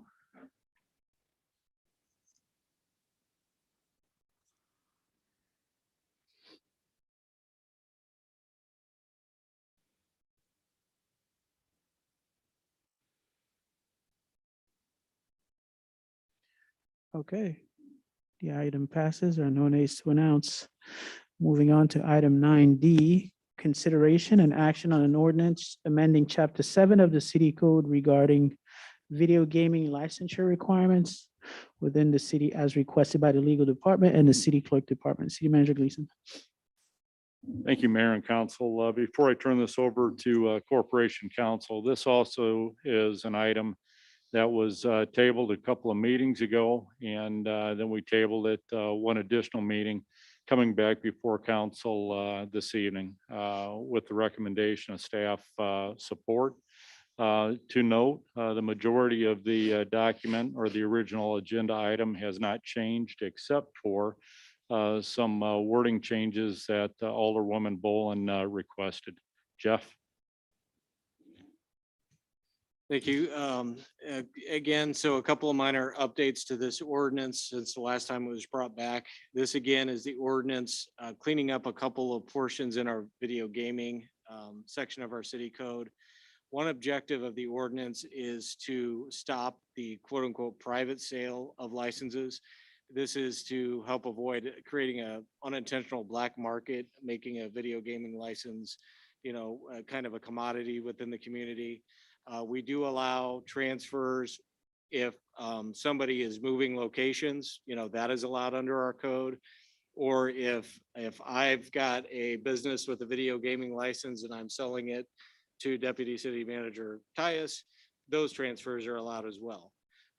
What we're cleaning up in the language is to stop me having a video gaming license and maybe it's not performing very well and charging a premium to somebody else to buy that license. So that's one portion of this ordinance amendment.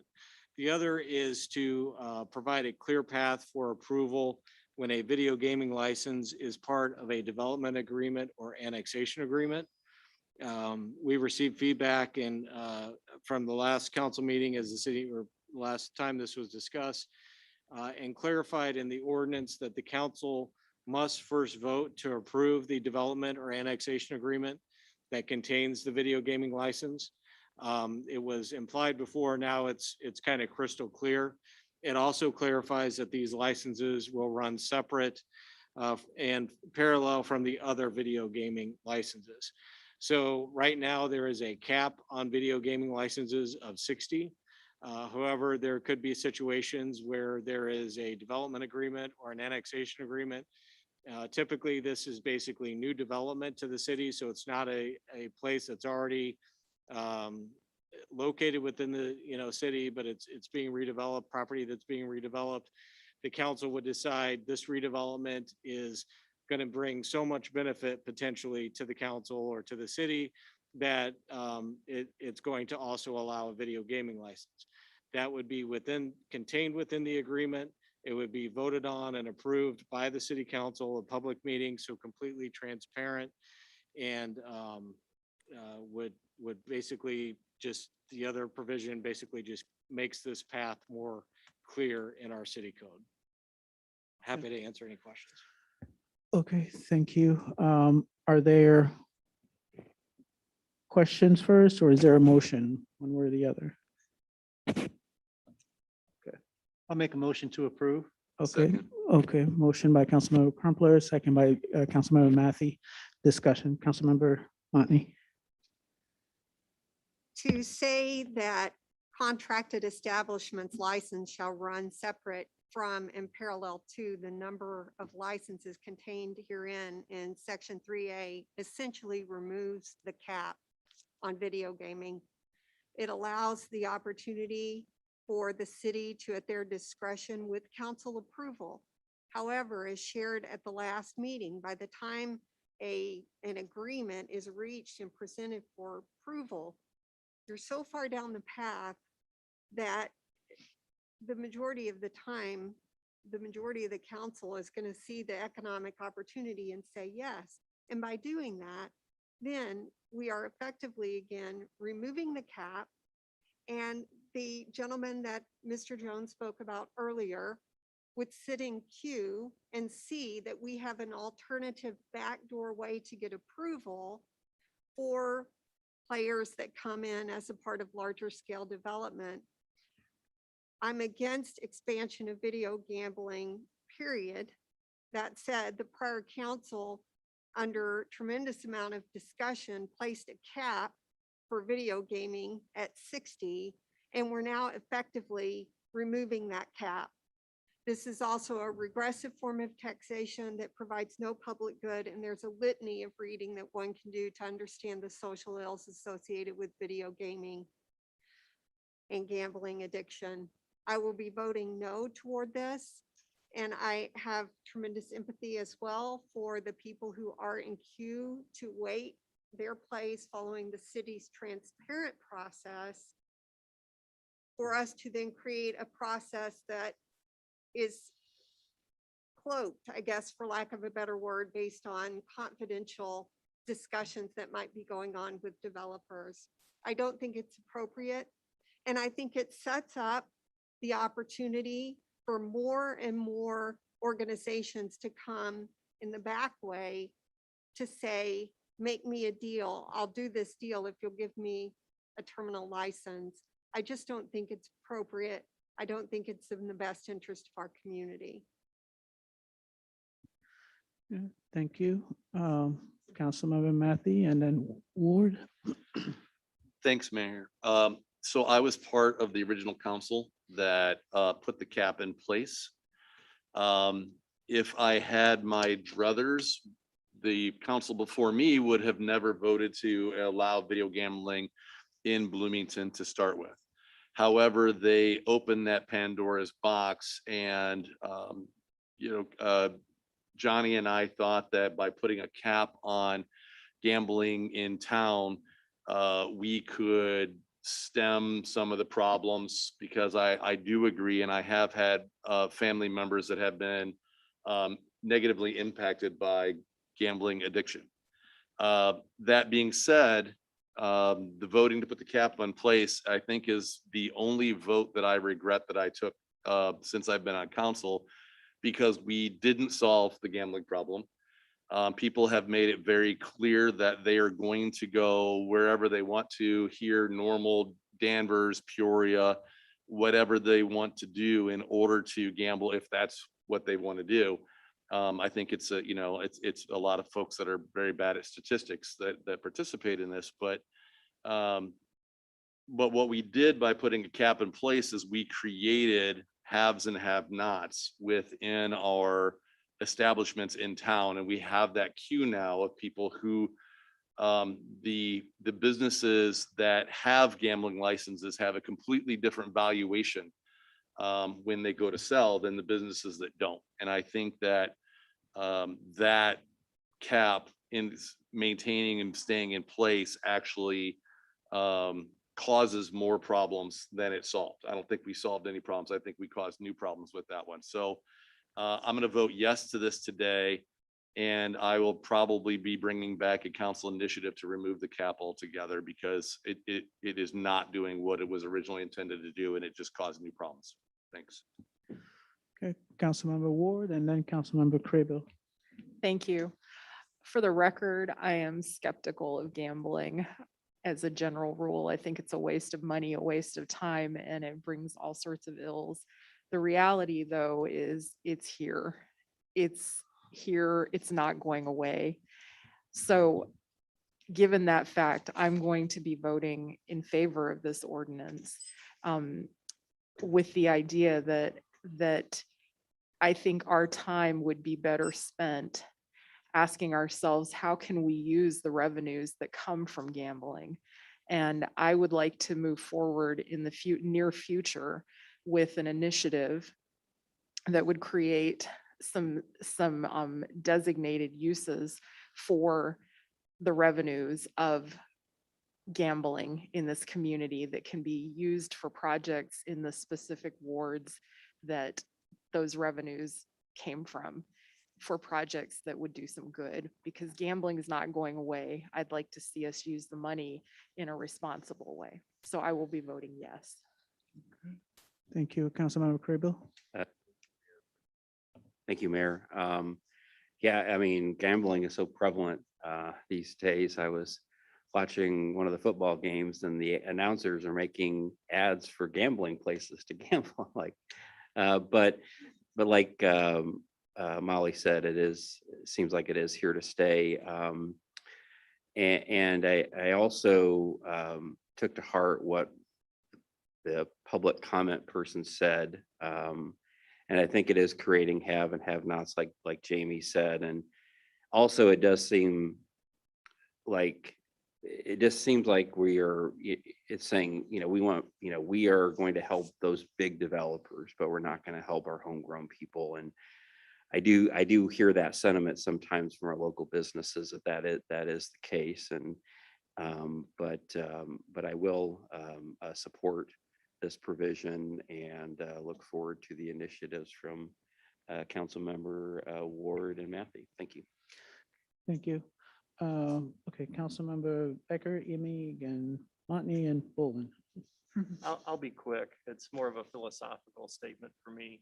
I agree with several of the council members so far that mentioned, I'm not a fan of gambling. And why is I'm going to just give an example here. There's a quote, and we'll call it a paraphrase, not a quote. The smallest lie, even to save millions of people's lives, is still a lie, right? Is the basic idea. So if you don't believe that gambling is a good thing, you believe it brings harm, it's still bad, even if it brings a small amount of economic development or good. For that reason, I think I'm compromising my ethics if I vote yes for this, so I'm going to vote no. I also agree that it does unfairly jump the line.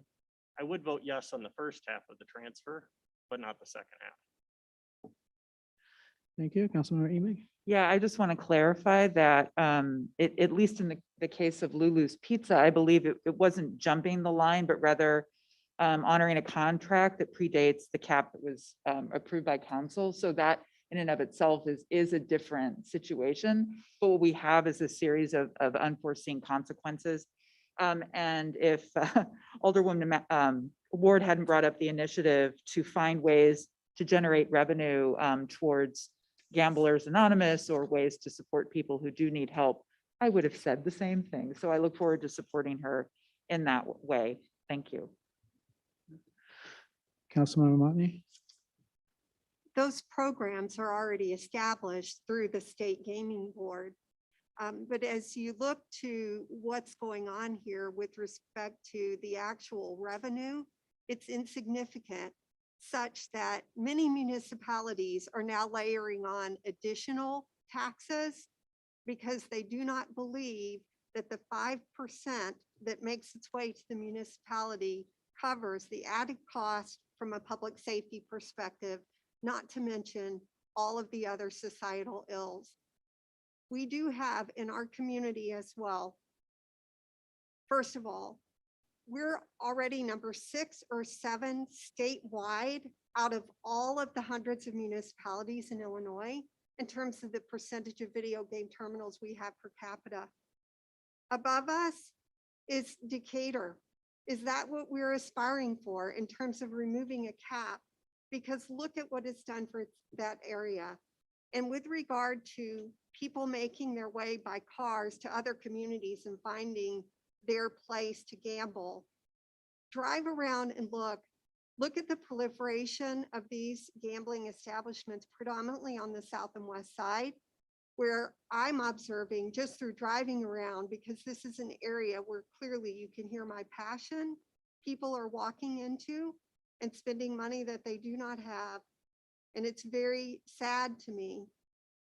Third, one of our 3 homicides of this year in Bloomington Normal is a direct result of somebody being followed out of one of these gambling establishments. That is a fact. There are over 100 communities in Illinois who chose not to go down this path, and they seem to be doing just quite well. I don't think we've seen anything from an economic standpoint that shows that this is a win for the city, because we don't have any data that demonstrates to us how much in turn it's costing us locally, not only the city in regulatory oversight and in additional policing and so forth, but our community in terms of its people. Thank you, Councilmember Bowman. Last but not least, I spent innumerable hours in meetings with Johnny Painter and Kim Bray, having these discussions, all of these discussions that were just shared. And we came to this decision, compromise through consensus as a council. I'm not against changing it, but personally, I don't want to rehash all this. That I just wanted to throw that out there. Thank you. Last but not Last, least. right. Thank you, Mayor. I share Councilwoman Motney's concerns. And certainly there's lots of evidence about, some of the problems that gambling in general has caused this community and larger society. That being said, I find myself agreeing with Councilmember Ward. I think it is a reality. And people do have choices about how they spend their money. And I feel very, very positive about ways to, to take some of that profit and maybe try to return it to the communities where the gambling establishments may exist, and see if there are ways, to make a difference with something that's already with us and we're not going to be able to take away. I plan to vote yes. Thank you. Okay, thank you. It looks like we're ready to vote.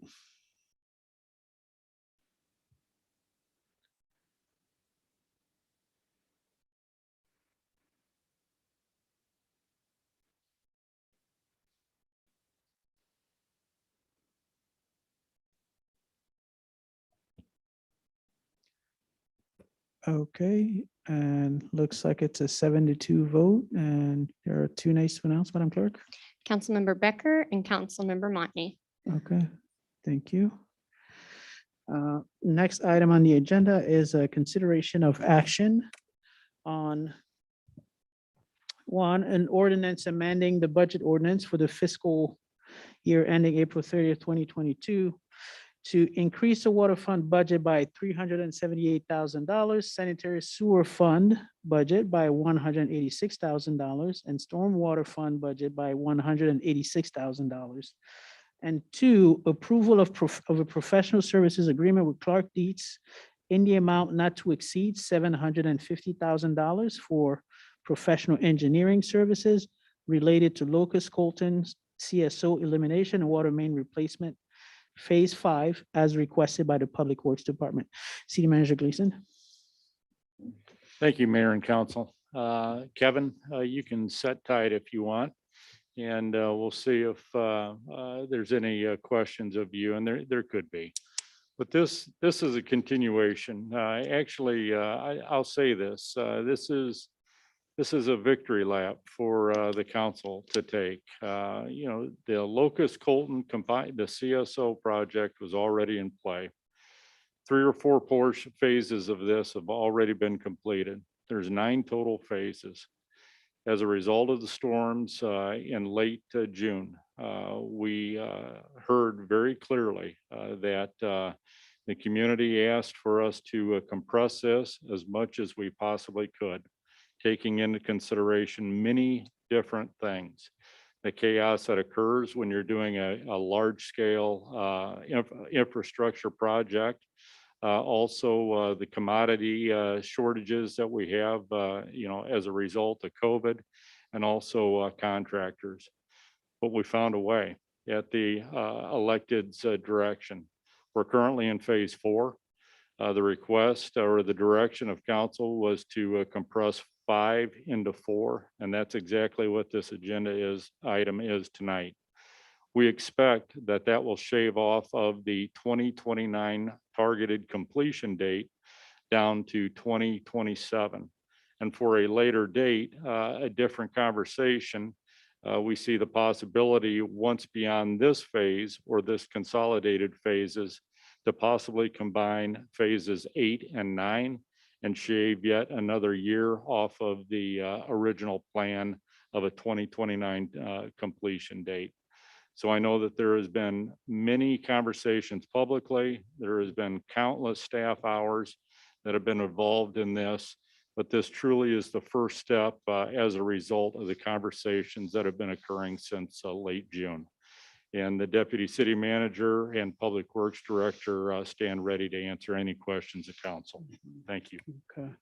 And again, I want to say not only thank you to the staff for the long hours and coming up with some creative solutions, but also thank you to the public for their patience, because doing something like this does not happen overnight, and the public has been very patient. Do we have Councilmember Motney? Like to make a motion to approve. Okay, I'll second. okay, and so Councilmember Motney, second by Councilmember Carrillo, right? Okay, sounds good. Is there any discussion? Okay. Let's go this way. So, thanks, Mayor. Did you say this way? No, actually, I pointed that way, but okay, go ahead. No, Is go that okay? ahead. All right, sounds good. Go ahead. Sure. Yeah, thanks, Mayor. So I'm absolutely going to support this. I appreciate all the staff time on this. The one thing I noticed is that that this design phase is going to be funded by the American Relief Plan Act funds that we got, and as well as the next one.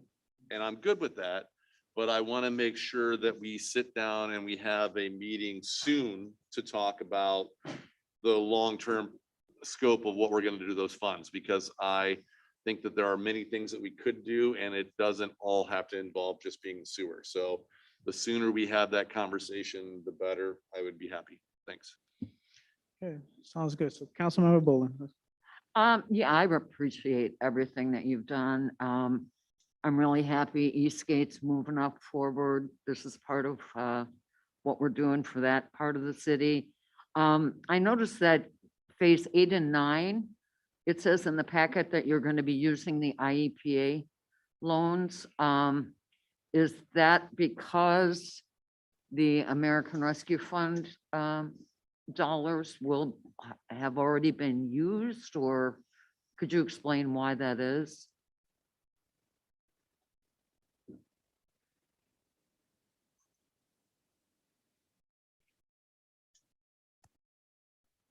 The original project was going to be using the IEPA funding, and so at this point, we're still showing 8 and 9 as originally funded using the IEPA money.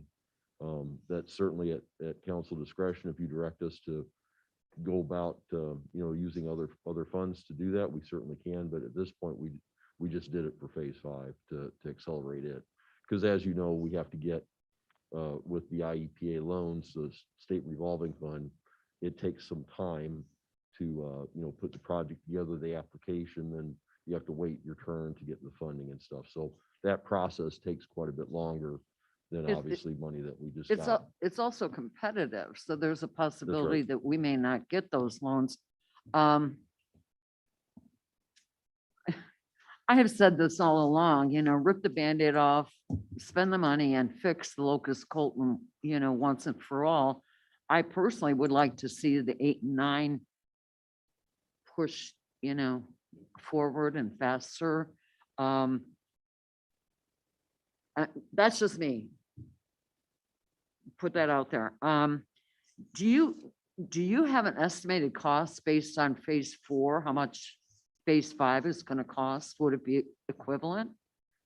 As far as the construction dollars? Okay. Yeah. We had that shown in the slide before, and I don't remember it off the top of my head right now. I'm sorry. I think it's in the assumptions. I'm sorry. I thought it was 8.1 million. That's on the assumptions. Something like that, yeah. I mean, we had that in one of the other presentations I did, and it escapes me right now. I'm sorry. Okay, thank you.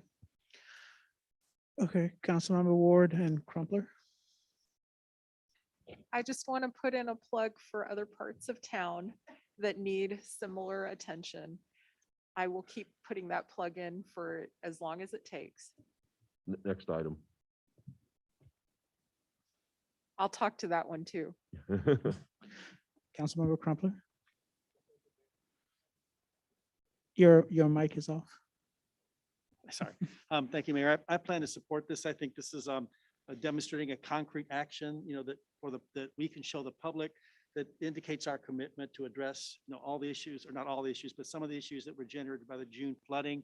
And I also would like to reiterate my support for what Jamie said. I would love to sit down and figure out what else we might do with some of this American Rescue Act funding. It doesn't have to be just a one act show. Thank you. Councilmember Carrillo? Thank you, Mayor. Yeah, I wanted to give a big shout out to the staff. Kevin and everybody that works in your department, I'm sure has put in a lot of hours and helping to explain to us and to the public about what options there are. I also want to thank the Eastgate residents for making their voices known.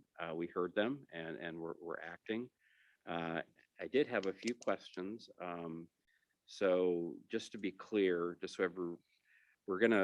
plan is to finish phase 2 this 2022, right? Yes. And then phase 3, we're going to finish in 2023. Right. And then we're going to start, if everything goes according to plan with regard to the design and everything, the plan is to start phases 4 and 5 in 2023 and finish in 2024. Right. Okay. Yeah, and phase 4, we have the design contract already awarded. Right. And we're just moving phase 5 up so we can get that design going basically at the same time to be able to bid 4 and 5 together. Right. Okay. Yep. And there was a mention that there was something added on that some residents have their water service coming from their backyards, and that's going to be switched to the front yards. Is there going to be any cost to residents for that?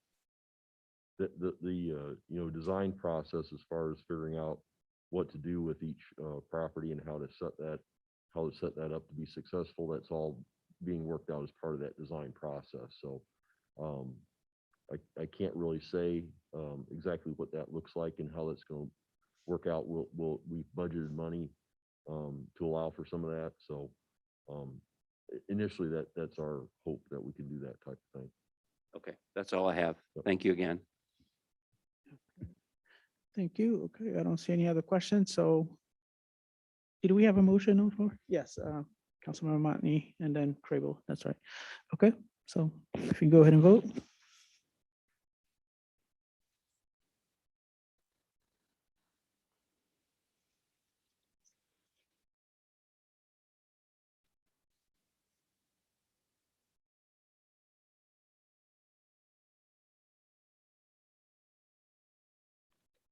Councilmember Bolin, if you can refresh, please. yeah, I think Oh, she good did, yep. one. Thank you. Okay. All right, the item passes. There are no nays to announce.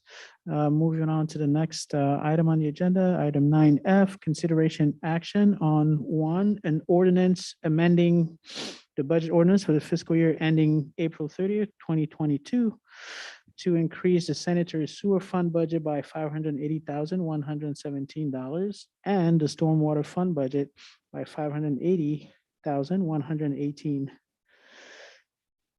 Excuse me. Wow.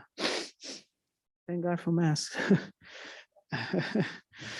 And 2, approval of a contract with Baxter and Woodman Incorporated for professional engineering services for the hydraulic modeling and design of the East Street Basin and associated sewer system in the amount not to exceed $1,160,235 as requested by the Public Works Department.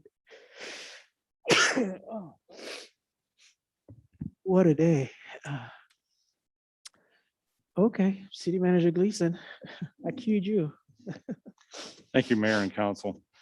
This is yet another victory lap for council as a result of the conversations related to late June. This is an area, hydraulic modeling. What this does, and it's been a part of many presentations, Public Works Director Kevin Cothe, the Deputy City Manager, prepared to answer questions. But this takes your storm water, your runoff. It guides it, it channels it. It follows gravity, as Alderman Matthey has discussed many times over the last 3 months. This is an area that was identified in the 2014 sewer master plan that had not really been discussed with staff, but it's a topic or a portion of that master plan that Kevin Cothe and his team have identified as having potentially tremendous positive impact related to some of the storm events that we have. And what this will do, at least this first phase of this hydraulic modeling design phase, this area that we've talked about, that's due south of the library, that area, the Public Works campus, the police department that we've talked about in the past. This is an area that we identify that a detention basin would dramatically help with stormwater runoff. It would help the area due east of that location and southeast of that location. And it's just the very first piece of a larger master plan when we're talking about hydraulic modeling, but this is truly the first piece. The other thing that's exciting about this is we're not just talking about a detention basin and the sole possibility being infrastructure. We've got opportunities to turn this into an amenity, whether it's partially, whether you have it, turn it into a water feature, that you empty the basin so that it can accommodate a storm when we know that a storm is coming, but it becomes that amenity to the library expansion and remodel that's possibly coming. But it also is an amenity for a part of the community that you don't see as many playgrounds or other amenities. So we're thinking bigger than this just being infrastructure, but this truly is as a result of the storm conversation that's occurred over the last 3 months. Kevin, I don't know if you want to add anything additionally, or Deputy City Manager. Back to you, Mayor. Thank you. Okay. Did we have a motion? Yeah. I'll Not make yet. a motion to approve as presented. I'll Sounds- second. Okay, sounds good. Thank you. Got distracted by the sneezing here, so I couldn't remember if we had a. motion. God bless. Awesome. So is there, do you want to make comments? I do. Okay. So I will echo everyone's applause for the work that Steve's staff has done on these initiatives. Thank you, Kevin, and thank your staff, please. And one of my questions is, if I understand it, where the convenience center might be reallocated. And for the record, as others of my colleagues have noted, discussion about ARPA funds. This is a very well-placed use of them, but I look forward to more conversation about how they can be expended and perhaps some community sourcing about that as well. I'm glad we're thinking of aesthetics and amenities above and beyond this, and we'll look forward to submitting an initiative for council consideration around forming a team that really looks at green infrastructure and environmentally sound practices. But back to the convenience center question, Kevin, if you could answer that, that would be very helpful. Yeah, this location for the basin would impact the Citizens Convenience Center, and so we'll have to figure out where that goes. I mean, we don't have all the answers at this point yet, but this is kicking that off for the design process to get going as far as the hydraulic modeling, what size storm the basin can handle, how it's going to look, how it's going to act, and so yeah, there's a lot of things as part of this process we'll be figuring out. But one thing to add very quickly, Alderwoman Emig, is a citizen convenience center. It's an amenity to the community, so it's not going away. It just will likely have to be moved if we advance into construction. Councilmember Ward Hi. and Carrillo and then Mommy. Thank you for this. I'm obviously voting in favor of this. I'm quite supportive of this. I do want to draw attention to the fact that between this proposal and the last proposal, wards 1, 4, 6, and 8 have been impacted, and are the wards impacted. And the glaring hole in this is still Ward 7. And so I just want to put in a plug for Ward 7, which was devastated by the June floods, and hope that at our very soonest convenience, we can start talking about plans for Ward 7. One of the things that we plan to do in this next budget, for the next fiscal year is to add in some additional hydraulic modeling money. So look for that as to try to address some of the other areas as well. Yep. Thank you. Councilmember Carrillo. Thank you, Mayor. Yeah, I was gonna say exactly what Molly said with regard to the west side. I was also gonna ask, there's a statement that says an analysis will be performed to determine the upstream improvements necessary to bring enough stormwater to the East Street Basin during a 10-year storm event. So we were talking like we had a 100-year storm event. So I guess why is it 10 years versus maybe 100 years? Or if you could explain that. Yeah, so quite often with inlets and with storm sewer, they're not designed to handle the biggest event, but flood routing is designed to handle those higher events. So quite often streets and, in the newer neighborhoods, you see that quite often between homes that there's side yard swales. And we've talked about that before, that the storm sewers and inlets can handle a certain amount of rain, and then the rest of it has to be safely flood routed. So that's all going to be considered as part of this hydraulic modeling, is how we convey all that. We already know it conveys that way, right? Because that whole area flooded during that June event. Whether it's to the southeast of there, or whether it's our public service facility, the water wants to go there, so it's a logical place for the basin. So there's a certain amount that will be conveyed in pipes, and then there will be a certain amount that will be conveyed, like I say, for the bigger rains through flood routing there. Okay, thank you. Okay, Councilmember Motley. I do have a question about the use of the funds. This is supposed to be about water management.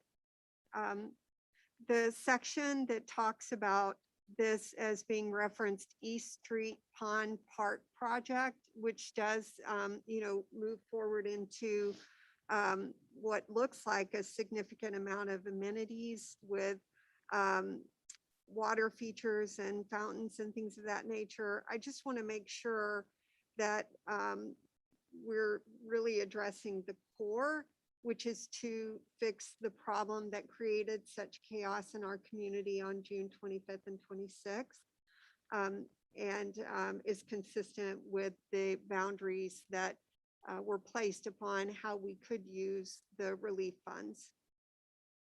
Maybe I'm misreading this section on the park component. That is, like we said, the core function of the facility would be detention.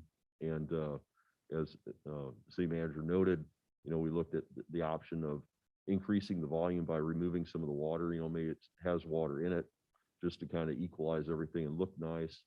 But then, for the storm event, that water goes away, adds more volume, as opposed to just having a very large hole in the ground and not being, something attractive to the community.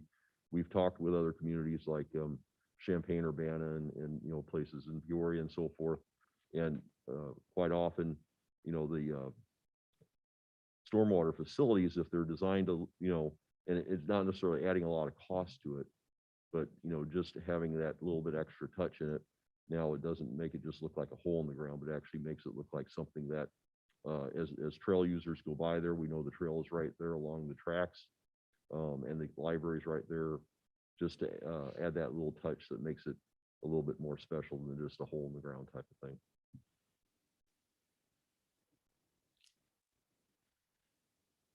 Okay, Councilmember Bowles. Yeah, I have several comments. First of all, I'm going to throw stuff out there. The more bells and whistles, the more maintenance there is. I read somewhere in here where there's going to be a pump station and all. I'm assuming that that's going to be necessary to get the water out of the basin and, down the sewer or to a creek. So I understand all that. But I also noticed that the Upland Design Landscape Company, this packet will cost $75 thousand just for her engineering. But the technical engineer is 80,000. So we're basically spending the same amount for landscaping engineering as we are for technical engineering, to Alderman Montney's point. I'm not against beautifying, but I think it needs to be balanced a little bit, or in my mind, simplified. And I also noticed there's a chart in there where the primary consultant gets 10% of the sub-consultant's fee. Is that correct? Right. Okay, so that's part of the contract, Mhm. which is kind of similar to the O'Neill Pool contract, where every time, will it be every time hard costs go up from construction, that the soft costs from this primary consultant will go up by 10%? Well, at this point, these companies are all part of the design process. not the- I can't. Oh, all, these companies are all part of the design process, not the construction process Okay. at this point. But- So, But I'm looking, I mean, I'm forward-looking Mm-hmm. here. Is this primary consultant, what's his name, Baxter Woodman? right. that's Is the he company. gonna follow, is he the group that's gonna follow through with construction? We, traditionally, the engineering division in Public Works uses our own staff for the construction part. The only part that we use the consultants for typically is to review shop drawings and advise, but they would, the Baxter Woodman firm would likely be, carry on, like I say, to do some advice during construction. Well, you do understand my concern though, as is every time a bill will come due, I'm just concerned that there's going to be a 10% add-on, because that will tremendously impact the ultimate cost. Right. But that is typical among consultants and also general contractors. So quite often, and when we have subcontractors working, that's all incorporated into that bid price, that there's markup from what they do with the subs. A lot of times we don't necessarily see that directly outlined like this. It's just incorporated in the overall price. Okay. I'm going to keep an eye on that budget. Okay, sounds good. Last but not least. Thank you, Mayor. Thanks, Kevin. I appreciate the work on this. I know it's something we've talked about a lot, the hydraulic modeling. My only concern on this is, we have a lot of, obviously Dimmitt's Grove is part of this because we had some pretty bad issues all along Oakland Avenue. The SODIM neighborhood south of Dimmitt's Grove is also part of this, and the modeling area does include some of the worst hit parts of that area on Fremont and Buchanan streets. My only concern is it doesn't quite go far enough south, because we still saw some pretty significant flooding down to Bissell, and then the next street south of Bissell is Lincoln Street. And at the corner of Lincoln and Bunn, we had Lake Bunn Street on that June day. And so I don't know, maybe it's based on the terrain of that area, but I didn't know if there was a way to change the scope to look a little further south, to go all the way down to Lincoln Street there. And then if there is, great. If there's not, I get it that we might be too far in there, but I do have some concerns about that Lincoln and Bunn Street intersection there, the way that it's a lower elevation than everything around it there. And then, just to echo Molly's concern too, both we saw a lot of flooding in the Evergreen Cemetery area, the neighborhood back there, as well as in South Hill neighborhood as well. So when we're looking at those future areas, let's get Ward 7 some love for that hydraulic modeling, but also we need some other parts of Ward 1 are going to need some attention too as we're moving through this process. Thank you. And we recognize that we needed to make a manageable project here. So we did have to cut off some boundaries, so to speak, but we do recognize as you stated, the other issues out there, and there's some other opportunities potentially. And so we look at this as not just a one and done thing, but more like the Locust Colton, where we have multiple phases to it, just because it extends, through so many different neighborhood streets, and so forth. Yeah, So, taking a chunk at a time and Yep. working it. Okay, thank you. I really appreciate all the work you guys have done on this. Okay, thank you so very much. I'm not looking at anybody else, so let's go ahead and vote. Oh, okay. All right, all right. Thank you. Ready to vote? I'm not gonna make eye contact anymore.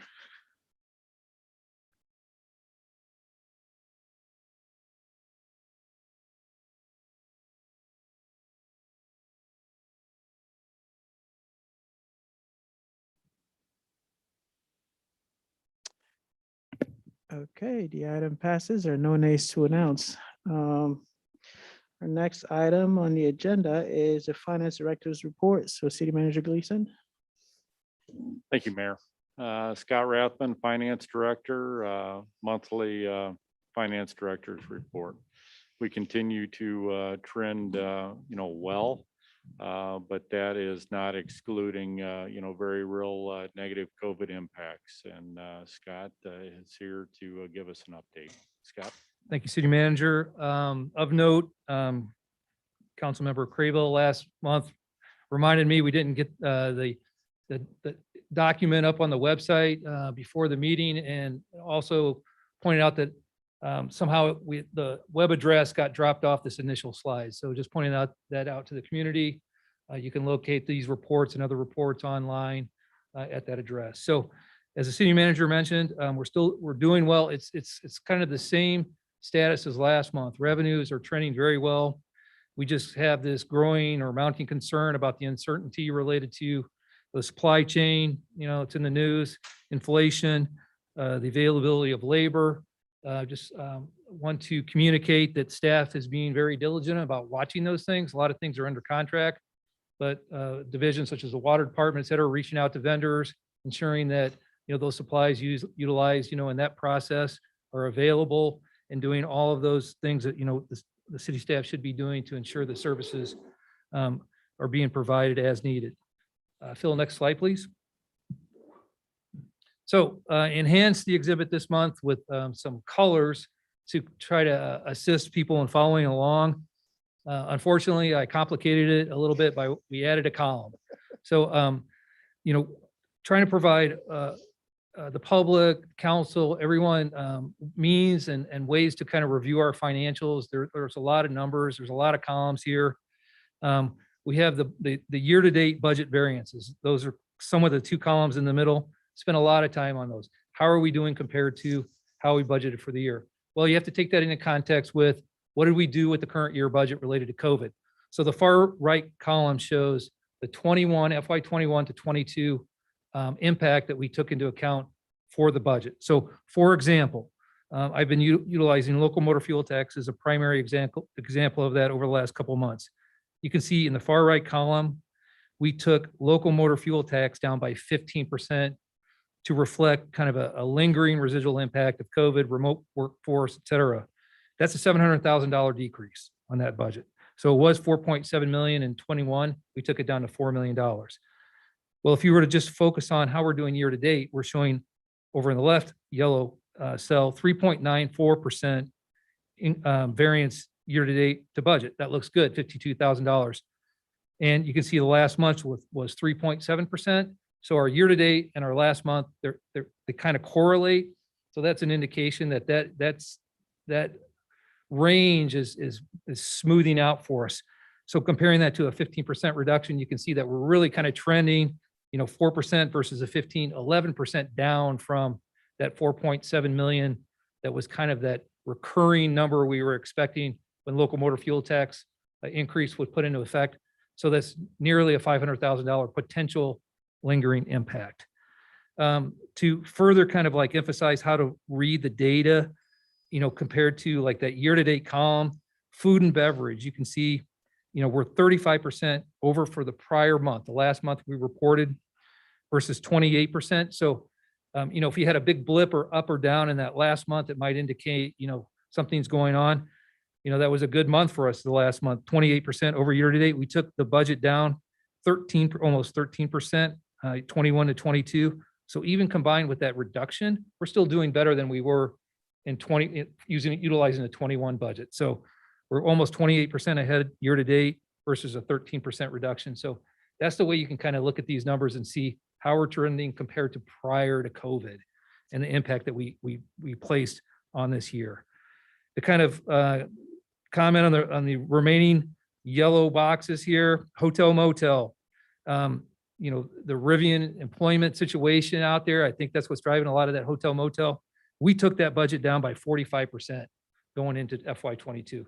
I mean, it just got hammered in FY21, but you can see that we're 109% over budget year to date. 128% was the last month to date variance. So that is a revenue stream. We can't count on that long term, but we're going to take it while we can. The gray boxes are light blue. I can't remember which ones I utilize here. My wife always says I have problems with colors, but I've been talking a lot about the online retailer legislative change that went into effect on January 1st, 2021. So back in 2018, there was a Supreme Court ruling. States could start forcing online retailers to pay state tax. Well, initially that came into us via the use tax line. So they paid the state 6.25% rate. The state allocated that on a per capita basis to all municipalities.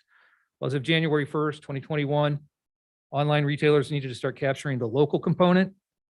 So we were expecting, a movement of how our revenues are reflected from use tax up into state sales tax, and then an additional home rule component.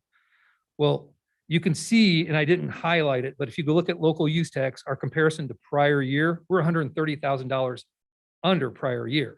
So that's a reflection of some of that dollars moving up, but we kept the budget flat and we're still over budget. So it's just an indication the economy's cooking pretty well, but that prior year, that $130,000, that shows us. Now, we're getting into the weeds here, but just want to also emphasize, the level of review that's going on within the city that moved up into state, and then we're also capturing that home rule component. So this is very significant positive impact for the city related to just that one legislative transaction. So, kind of to sum that up, revenues are doing very well. Again, we're having this mounting concern about the supply chain. This is kind of like my closing comment because I'm going to go through the next slides pretty briefly.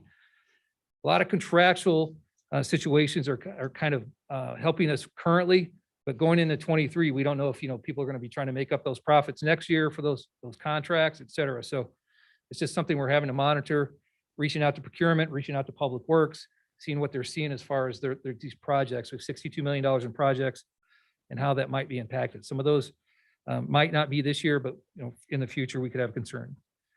Next slide, please. Okay, our general fund revenue expenditures.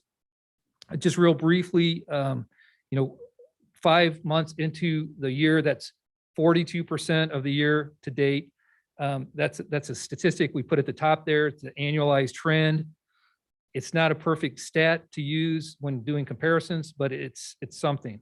I kind of want to highlight how it doesn't really correlate to certain line items. So for taxes, you can see we're at 48% realized to date. So you would think we're doing better than budget. Well, I just went through all those major tax revenues. We are doing better than budget, but this particular statistic doesn't really correlate to that. We only have 3 months of sales taxes, but we're 5 months into the year. So you'd think we'd be way under the trend just due to sales tax. That's one of our largest component. However, on the flip side of that, we've received all of our property taxes already for the year. So it kind of balances it out. So it's a way of kind of for us to compare year over year. And some of these other line items, it's a very good indicator of how we're doing. So having said that, if you go down to salaries and benefits, you can see, the trend should be 42%. Salaries is at 41.7% of annualized trend. So, that's matching right up. Even with our vacancy savings in for the year, we're doing, it's a perfect lineup. Contractuals and commodities, that might not always trend with the, how far you are in the year because certain projects or studies might be budgeted for certain times of the year. And then the last thing I'll say is at the very bottom, when you're looking at that net activity, that's just a running total from where we are. And really the impact of that is comparing that to where we were the prior year. Prior year, we had COVID. So there's going to be an explainable difference there. But due to that seasonality, the net activity, favorable, unfavorable, is not really a good indicator until we start putting in the projections, which we'll probably start doing next month. Since we'll be 6 months in, we'll add a projections column, and that's when we'll try to start dialing in how we think we're going to end up the year. The year to date, a lot of seasonality. It's not going to give us a good view of the end of the year, but we'll start doing projections next month. Next slide, please. Enterprise funds, same communication as last month. The consumption, at the bottom, the revenue trend, we should be at 42%. We're actually trending a little bit better in some of these categories. Golf, I continue to mention that, 75% versus the prior year at 68%. Golf's having a wonderful year. We're, rooting for them. And that's impacting the city's revenues. And then again, I will just mention, related to the projects and the supply chain issues, I've reached out to some people related to what they're seeing as far as pricing goes. Some of that stuff, some of those prices are locked in at this point in time. It's really kind of the concern might be on the back end of the year, what's going to happen. But just wanted to ensure the community, that the delivery of those supplies and the services that we're providing, that's being watched very carefully by staff to ensure that services continue. So I will pause to see if there's any questions this time. Question for Scott. Councilmember Monty. Couple questions. First of all, the roads and the motor vehicle fuel tax trends. It would be helpful to see something that puts this together to help us understand what are the implications of the lower taxes that we're collecting in that area relative to the incredible challenge that we have with our roads, with learning that over 40% of them are rated fair or below in our own rating system. That issue is likely not going to get any better in the future, and I'd really like to see what we're doing to try and get ahead of that. Yeah. Second, relates just to the overall cost structure of the city. I think it would be very helpful if we could anchor this into something that allows us to understand, are we getting better or not? And I would propose maybe that we anchor it in just to all in total expense divided by the number of people that live here, so that we can look at that over a time horizon and know with clarity at a high level, are we spending more per person or less? And what are we want that to be? What should it be? And where are we? Because right now, as we just look, term over term, or even looking back 8 years and just looking at the numbers myself, we need to be able to anchor those into a unit that's stationary, that can allow us to know if we're making progress or not, running the community more efficiently, more effectively, if we're essentially reducing the burden on the people who live here. And if not, why not? And what are we doing about that? Okay, understood. Okay, sounds good. Councilmember Carrillo. Thank you, Mayor, and thank you, Scott. Question on the page for the general fund revenue and expenditures. At the bottom, it references expected use of ARPA funds of 6.6 million. Is that basically just a deposit versus are we expected to use that amount in this fiscal year? No, but that's, we didn't want to skew that. I mean, that bottom line number gets skewed anyway, depending on the seasonality of the year, but you can see we booked it as revenue. Okay. At the top. So Oh, we're gotcha. really just kind of trying to cancel see. out that, that item. Okay, that makes sense. Because it's non-recurring. And like part of that is going to actually, not to get too much into the weeds, but we're going to rebook that revenue into the other funds instead of doing it as transfers, because that'll gross up all of our revenue. And then we transfer it as, because like it was approved tonight to utilize what, 2 point some million of that for water sewer storm. So we're just going to rebook where those funds deposited. So you're going to see this amount go down next month, and I was going to talk to that then. So the 6.3 or 6.7 is going to go down. Councilmember Bolin, and then Matthew. Thanks, Scott, for all the information. As usual, I noticed the red ink in the solid waste, and it's about 1 million. I guess we're gonna have to have a conversation about what to do with that and whether or not we're just gonna continue holding it as a deficit going forward. I just wanted to throw that out there. But actually, Alderwoman Bolin, you're absolutely right. It's not a conversation that's gone away. We just had other priorities, but we will revisit that as a conversation. And that amount is not, that's not indicative of like the year, since we're halfway through the year, we're going to end up, $2 million in the hole. Some of that is timing related to encumbering landfill contracts and things of that nature. It all shows all at once at the beginning of the year, and then the revenues come in. So I just want to highlight that as well. Councilmember Matthew, last but not least. Thank you, Mayor.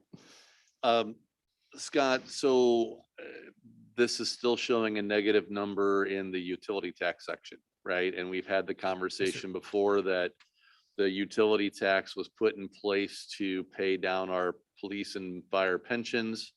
And because most people are getting rid of their landlines and cell phone contracts are primarily data, not telephone line. The telephone line is like $20 and the data is the expensive part of it, right?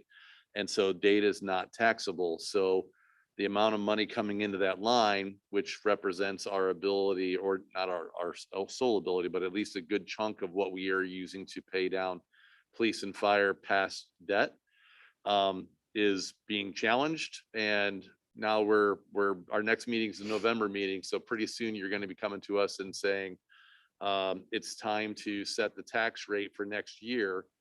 At some point, we're going to have the difficult conversation to say, this tax that we used to pay down this pension debt is no longer actually capable of paying the pension debt. And that's going to have to get fixed, right? And we've talked about in the past about transferring that and moving that onto property tax. And I'm just pointing out that here we are at the end of October, and we still haven't had that conversation yet, that if we're going to continue this commitment to pay on those pension plans, we're gonna have to have this conversation sooner than later, right? So I'm just putting it out there again, as this is another one of those things that hasn't gone away, but we're gonna have to deal with it at some point, theoretically, pretty soon. Yes, sir. And the city manager and myself have had conversations recently about this. It's being discussed and worked on, just not quite ready to present Okay. that yet, but And I would duly noted.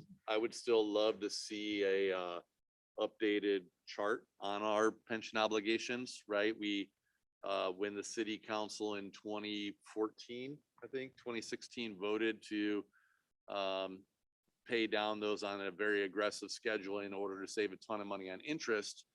I haven't seen an updated chart since then that says what we have done, how much we have saved because of that aggressive payment schedule, and what does the things look like going forward. So I think that's one of those documents that we're going to need at some point too, to refresh everybody what we've done and where we're going. Okay, thank you very much. Thank you, Scott. Next item on the agenda is our city manager's discussion. Thank you, Mayor and Council. I think I have 4 slides tonight and then just a couple of additional comments. Trick or treat downtown, costumes and masks are encouraged. That is the 29th from 5 p.m. to 8 p.m. Next slide, please. Howl at the Market, very next night, October 30th, 7:30 to 12 p.m. at the Museum Square. I would imagine that Alderwoman Ebing might have some comments about this later. Third slide. Give thanks, shop small. We have First Friday on November 5th. But the Shop Small campaign and Shop Local definitely will be ramping up with the holiday season approaching. Last slide. New employees. I am going to turn around and because I can't read that back screen. Brian Ludi just started with as the Assistant Ice Center Manager with hockey. Doug Lancaster is support staff 4 or 5 with Parks. David Willett, multidiscipline inspector with the ECD department. Michael Sinnott, Community Enhancement Department Manager. And then Rachel Sabella, support staff 5 with ECD. This is actually a culmination of work from the different departments that had the vacancies, but the HR department, they do an excellent job of trying to fill some of these critical positions, and we're actually gaining ground because the hiring market that we've had over the past, I'm going to say year, it's been a challenge to hire, but we actually are recruiting well and hiring extremely well. The additional comments that I had, and I wasn't going to mention this, but I will share what's on the November Committee of the Whole lineup. And that is a conversation, a continued conversation about the ARP funds. We've had other priority discussions that took precedent. So we put that on the back burner. But that is one that we're going to discuss with council, ask for input and next steps, direction on next steps as we discuss what the guidelines are, and then also share what some other communities are doing in the form of surveys, asking for community input, and just asking again for that council next steps at that point. Then also at that very same committee of the whole, we will do our road work wrap-up presentation again that we've done the past couple of years, where Public Works will share what they've done out on the streets with the different buckets of motor fuel taxes that we have. And then lastly, wanted to turn the floor over. I need to turn the floor over to the city clerk to publicly announce some of the changes in the amendment or in the minutes. Leslie? Thank you. So just wanted to take a second. Earlier today, I had sent corrected minutes out to council. And when we got to the consent agenda, I was actually supposed to point out then that those minutes had been corrected. And so the minutes of September 27th were item 8B on the consent agenda. And what we did actually is we mixed up a vote. And so at the top of page 8 of the minutes, item 8D, we corrected that to represent what actually happened at that particular meeting, and then added a couple other words to make a sentence and a viewpoint make sense. So those will be signed and published. If you'd like to see that or you have questions, please let me know. And apologies for not pointing that out at the consent. Thanks. Sorry, that's okay. Apologies for not remembering. That always happens. Okay, so next item on the agenda is mayor's discussion. I wanted to mention that tonight I also need to report that I removed Robert Garcia from serving on the Property Maintenance Review Board due primarily to absenteeism. And if any of you know of persons interested in serving on that board, feel free to let me know. Okay. Other things that I wanted to mention is that the past 2 weeks have been filled with very exciting events for the city. I think it's always nice to to celebrate even in retrospect. We had the Ferrero groundbreaking, O'Neill Pool groundbreaking, the electric vehicle energy storage demonstration in the presence of the governor, Heartland, and also a number of elected officials. The Speaker of the House was also there, so which was very exciting. And we had the lighting of the downtown Gateway Arch, which was also a lot of fun. It was cold and fun. So note to staff, bring some hot chocolate next time. And I think we need to have at least one groundbreaking a week. It's really good for the soul. Next, I believe on Thursday, it's National Immigration Day art installation at ISU on the quad. So I will be there for that. Another exciting event. And also wanted to take a minute to recognize Karen Schmidt and say thank you because she was being very gracious in light of some of the comments that people have made about her on Facebook and other places. Again, I want to remind people that Karen people had reached out to her and also reached out to me, and she wasn't really looking to get back in the saddle. And she only said, well, if there's absolutely nobody to do it, I'll do it, to sacrifice myself for the good of the community. But it wasn't something she was looking to do. As a matter of fact, that's why she didn't apply to begin with. Let's see. And of course, this brings me to D. I want to say again, congratulations. And we very much look forward to working with you. I do know I went through this before myself, so the no votes they're just what they are, no votes. And once people get on the council, then, you'll find that a lot of folks will reach out and work with you to make sure that you have a good experience and you're able to be an effective representative of your ward. So thank you. And with that, I will turn it over to council members. If you have any items you'd like to discuss. Councilmember Boland. Yeah, what day was it? Julie and Jeff were there, the Immigration Project luncheon. I was able to attend that, and it was primarily in relation to the Welcoming America initiative. The Immigration Project was part of the coalition that worked over the past year to set part of the Welcoming America in motion.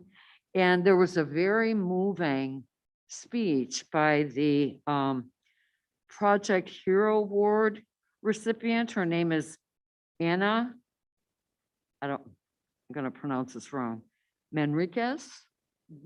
And what she kept saying was, people helped me. They helped me get my children registered. They helped me find grocery stores. They helped me find a doctor. They helped me, people in the community. And that is exactly what Welcoming America is. It's holistic to reach out and make someone who is new to the community integrated into the community. It's just very simple. And the way she presented it was very touching, and I appreciated that. Thank you, Councilmember Matthew. Thanks, Mayor. Two things. I got a chance to go to the EDC's BN by the numbers for this most recent quarter. And good news is that we're still here. So, but it's a very good presentation that the EDC does every time to kind of look at employment numbers and unemployment and investments in the community. And they have a significant number of projects in the pipeline right now, according to that report from Patrick, that could make Bloomington Normal a very interesting place to live for the next couple of years. But no, there was no update about Samsung. So that was very clear multiple times in the presentation. But there's a lot of other projects coming this way. So I thought that was that's pretty exciting for our area. And then the other thing is today I got a chance to go to a presentation. Connect Transit actually donated 2 of their older Connect mobility buses that have since been replaced to the Boys and Girls Club. Because even though they might not meet the needs of what Connect Transit has for the significant use they use for them, it will make a big difference to Boys and Girls Club to move kids around to various projects around town. So I thought that was pretty cool, because normally something like that would get auctioned off and go to a low dollar bidder and probably be turned into a party bus of some sort. This is a much, much better use. I see Linda Foster's in the back, and she's on the Connect Transit board and was there for the presentation today. So just another one of those simple things that actually is going to make a big difference for our organization, our community. Okay, Councilmember Ward. Yeah, just briefly, I'd like to request an update on the use of the IDA funds and applications for those soon, please. And then the other thing is, if we could get some kind of an update on the arrangement of this room, and I would really appreciate that as well. I'm not only speaking personally about the crick in my neck, but I'm also thinking about if I can't see that screen over there, I guarantee nobody in the public who's sitting there can read this screen here. And I'd also like to request an extra table for our folks from the media so that they're actually able to sit at a table rather than having to use laptops as laptops. Thank you. All right, seeing no other comments, there's no executive session, so I'd like to entertain a motion to adjourn. I'll make a motion to adjourn. Okay, is there a second? Okay, second by Councilman Becker. All those in favor signify by saying aye. Aye.